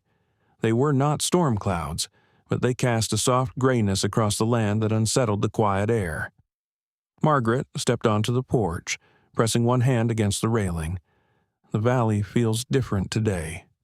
Elias joined her, resting one hand on the wooden post. It's the kind of quiet that comes before something breaks open. She closed her eyes briefly. I used to dread moments like this, when I could sense a confrontation coming. When he walked into a room with anger simmering behind his eyes. She opened her eyes again. "But I'm not that woman anymore." "You're not." Elias agreed. "And he's not walking into a room he controls. He's walking onto land that doesn't belong to him, to a place where your voice has grown back." Margaret swallowed gently. "Will you stay close when he arrives? Close enough that you can feel me beside you?" His voice carried that quiet certainty she had come to rely on, but far enough that the words are yours. Margaret's chest tightened not with fear, but with gratitude so deep it made her blink against the sting in her eyes. She couldn't speak for a moment. Elias seemed to understand. He didn't ask her to. The minutes stretched on, then an hour, and another. Margaret had just begun to think that perhaps today would end quietly when she heard it. A faint, rhythmic sound far down the road. Main beats, slow, heavy, deliberate. Her heart lurched, but she did not step back. Elias turned his head slightly, listening with the practiced ear of a man raised on open land. "One rider," he said softly, "coming this way." Margaret felt her pulse quicken. She pressed her hand against her chest once, steadying herself. "You're not alone," Elias reminded her in a low voice. "Not now, not ever again." She nodded, breathing deeply. "I'm ready." They stepped down from the porch. Margaret positioned herself a few feet forward, her fingers curling around the edge of her shawl for a moment before she released the fabric and let her hands hang naturally by her sides. Elias stood slightly behind her, off to her right, not overshadowing, not hiding, just present. The rider appeared over the gentle rise in the road. The horse was dark brown, dust-coated from travel. The man atop it sat straight, shoulders tight, posture rigid with the tension Margaret recognized too easily. Charles Mercer. The sight of him sent a shock through her body, as if a cold hand had slid down her spine. His face was drawn, thinner than she remembered, a hardness carved deeper across his features. The scar on his left cheek glinted faintly in the shifting light. His eyes found Margaret immediately, narrowing with a sharpness that made old wounds inside her stir. But she did not step back. Charles slowed his horse, stopping a short distance from them. He stared at her with a mixture of disbelief and simmering anger. "Margaret," he said, his voice cut in the quiet like a blade. "What in God's name do you think you're doing out here?" Margaret inhaled slowly. "I'm living." Her voice was soft, but it did not waver. Charles scoffed. "Living. You call this living? You vanished without explanation. You left me humiliated. You left a house full of responsibilities you abandoned." Elias's jaw tightened. but he remained still, silent, exactly where he had promised. Margaret lifted her chin. I didn't vanish. I left because I was not safe with you. Charles's expression shifted, the anger flickering with something darker. Safe. You were unwell. You needed guidance. You needed discipline to keep you stop. Margaret's voice cut through the air, quiet but sharp. I needed kindness. She took a slow breath. I needed someone who didn't use my illness to control me. She paused, letting each word settle. I needed to heal. Charles blinked, thrown by the firmness she had never shown him before. You're confused, Margaret. You always were. His gaze flicked toward Elias. And now you're letting a stranger twist your mind. Margaret stepped slightly forward, keeping her voice even. No one twisted anything. Her breath steadied. I chose to leave, and I'm choosing to speak now. Charles shook his head angrily. You belong to me. We are married. You are my wife. Margaret felt a familiar tremor begin in her fingers, but she embraced the fear instead of shrinking from it. I belong to the vows we took, she said. Not to your anger, not to your control, and I will not go back. Charles's fury rose sharply. You think this rancher can protect you? You think running to the far end of the country changes anything? Margaret glanced briefly toward Elias. He didn't move. He didn't speak. He stood solid as the land itself. She turned back to Charles. I'm not running anymore. Her voice grew stronger. I'm standing. Charles's mouth twisted, torn between disbelief and rage. You'll regret this. No. Margaret's answer came instantly, a truth she finally felt deep in her bones. Regret was the life I left behind. What I'm choosing now is freedom. The valley held its breath. Charles stared at her, breathing hard, anger pulsing visibly through him. Then his horse shifted. Charles jerked the rein sharply, turning the animal toward the road. This isn't over, he said coldly. Margaret didn't flinch. It is for me. Charles hesitated only a second. Then he spurred the horse and rode off, disappearing down the long trail without another word.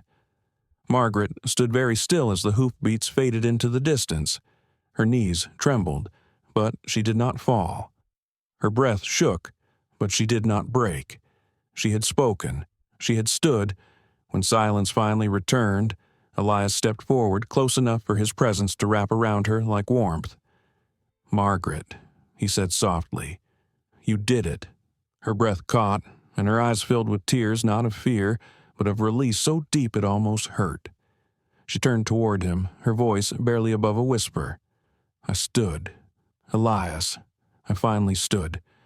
He reached out, resting a steady hand on her back as she exhaled a long, trembling breath. The valley no longer felt like a place she had run to. It felt like the place she had risen. The valley rested in an unusual hush after Charles rode away, as if the land itself had paused long enough to acknowledge what had just happened.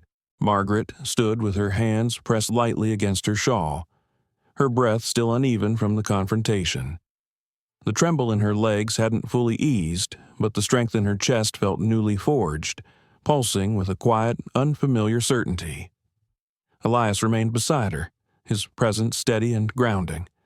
The air around them carried the scent of dust and distant sage, stirred gently by the soft wind that picked up after Charles disappeared from sight. It felt as though the world had exhaled with them. You should sit a moment, Elias said softly. Margaret nodded. Yes, perhaps that would be wise. He guided her to the porch steps but didn't touch her unless she'd leaned into the space he offered. She lowered herself onto the wood, the warmth stored from the day rising through it. Elias stayed close, kneeling beside her so he could see her face clearly. Margaret.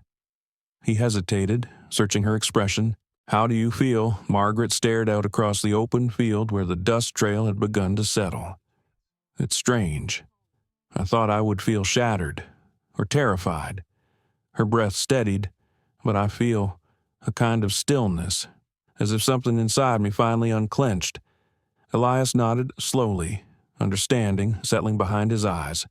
You spoke with truth, and truth frees more than it binds. She let her fingers trace the grain of the wooden step. For so many years, I kept my voice quiet because I believed it made peace, but it only fed his authority over me. She looked at Elias gently.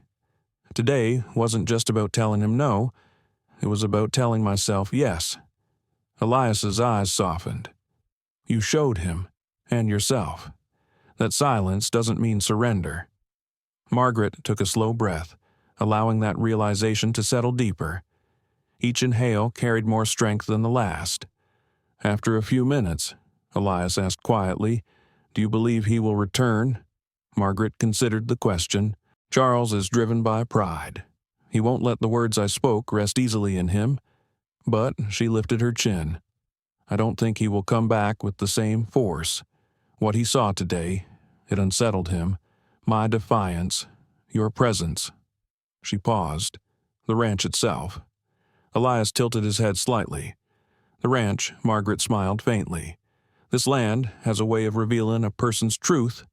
It revealed mine, and it revealed his." Elias looked out over the fields, the golden grass rippling softly under the breeze. "This land demands honesty," he murmured. "You met that demand today." Margaret let the silence hold them for a moment. The wind brushed against her cheek, cool and gentle, as though the valley was welcoming her into a new chapter she had never imagined she could claim. After a while, Elias stood and offered her his hand. "Come walk with me. The light is changing, and I want you to see something." Margaret took his hand and stepped off the porch beside him. They walked across the yard, passing the barn and moving toward the stretch of open meadow that sloped gently upward. She followed Elias's pace, steady and unhurried, allowing the tension of the confrontation to slowly drain from her limbs. As they reached the rise, the land opened before them like a vast quilt of gold and green. The sun had begun its descent, casting a warm glow that softened the rugged landscape. Far in the distance, shadows stretched long and quiet, embracing the curves of the valley. Elias pointed toward the western ridge. "Look there." Margaret followed his gesture and saw a small herd of wild horses moving across the ridge. Their silhouettes glided through the fading light with a natural grace that stole her breath for a moment. The sight was quiet but powerful, a reminder of the free and untamed life they represented. Elias spoke gently. "Whenever the world felt too heavy, I'd come up here and watch them. They have no master, no boundary except what the land gives them." He paused. "I wanted you to see them today. After everything." Margaret's eyes softened. "They're beautiful." She drew in a deep breath. "Free, free," Elias echoed. Margaret watched the horses until they disappeared beyond the ridge. Something inside her loosened again, a kind of spaciousness opening in her chest. Elias turned to her. "You weren't just defending yourself today." His voice was warm, quiet, steady. "You chose the life you want, and that is the bravest step a person can take." Margaret met his gaze fully. "I couldn't have done it without you." "You could have," he said gently, "but I'm glad you didn't have to." The softness between them deepened, settling in the quiet space where no fear lingered. They walked slowly back toward the house. The glow of the setting sun bathed the ranch in shades of amber and rose. Margaret felt the ground beneath her feet like an anchor, firm and familiar. Her steps felt more her own than they ever had in her previous life. When they reached the porch, Margaret paused, turning to Elias. "What happens now?" Elias considered before answering. "Now, you live." His tone carried a subtle warmth. "You breathe freely. You walk the land without feeling hunted. You decide your days." He paused. "And if you want, you stay here, as long as you choose to." Margaret felt her heart shift, touched by something deeper than gratitude. "Elias," she stepped closer, her voice soft. "This place, it's the first place I've ever felt truly seen, not as a burden, not as a fragile thing." Her breath trembled slightly with emotion. but as someone becoming herself. Elias's gaze held hers with quiet intensity. You are becoming someone remarkable. Margaret looked down for a moment, touched beyond words. Then Elias added softly, "And you're not doing it alone." She lifted her eyes to him again. "I don't want to do it alone. Neither do I." A gentle wind blew across the porch, rustling the loose strands of Margaret's hair. For the first time since arriving at the ranch, she felt her past recede, not erased, but finally placed where it belonged. Behind her, no longer dictating her steps. The night settled gradually, painting the valley in the deepening shades of blue. They remained on the porch a while longer, letting the quiet wrap around them like a soft blanket. The world had not changed in sweeping ways, but something undeniable had shifted within her. She was no longer waiting for fear to decide her path. She was choosing, she was speaking, she was rebuilding, and in Elias's silent companionship, she felt something else growing slow as a dawn, steady as the earth. Hope, not the fragile kind, but the kind rooted in the deepest soil of the heart. When Margaret finally stepped inside the house for the night, she paused by the doorway and whispered something only the valley could hear. I stayed standing, and for the first time, that truth felt like the beginning of a life she could trust. The story of Margaret and Elias reminds us that, at any age, people still have the right to stand up, walk away from old pain, and give themselves a new chance. For those who have gone through more than half of their lives, perhaps this lesson is even more profound. The past, no matter how many wounds, still cannot decide the rest of our lives. Sometimes, silence and retreat are not weakness, but a way to preserve the remaining good in ourselves until we meet the right person in the right place to be listened to. We learn that healing doesn't come from big words, but from small kindnesses, from someone willing to sit beside, willing to listen without judgment. And courage isn't the absence of fear, but standing up even when your heart is still shaking. We all deserve a new chapter, no matter our age, no matter the loss we've experienced. Thank you for taking the time to listen to a warm and humane story. If the story touches your emotions, please like, share, and subscribe to the channel so we have more motivation to bring more profound and meaningful content. Wishing you peace and hope in every day of your life.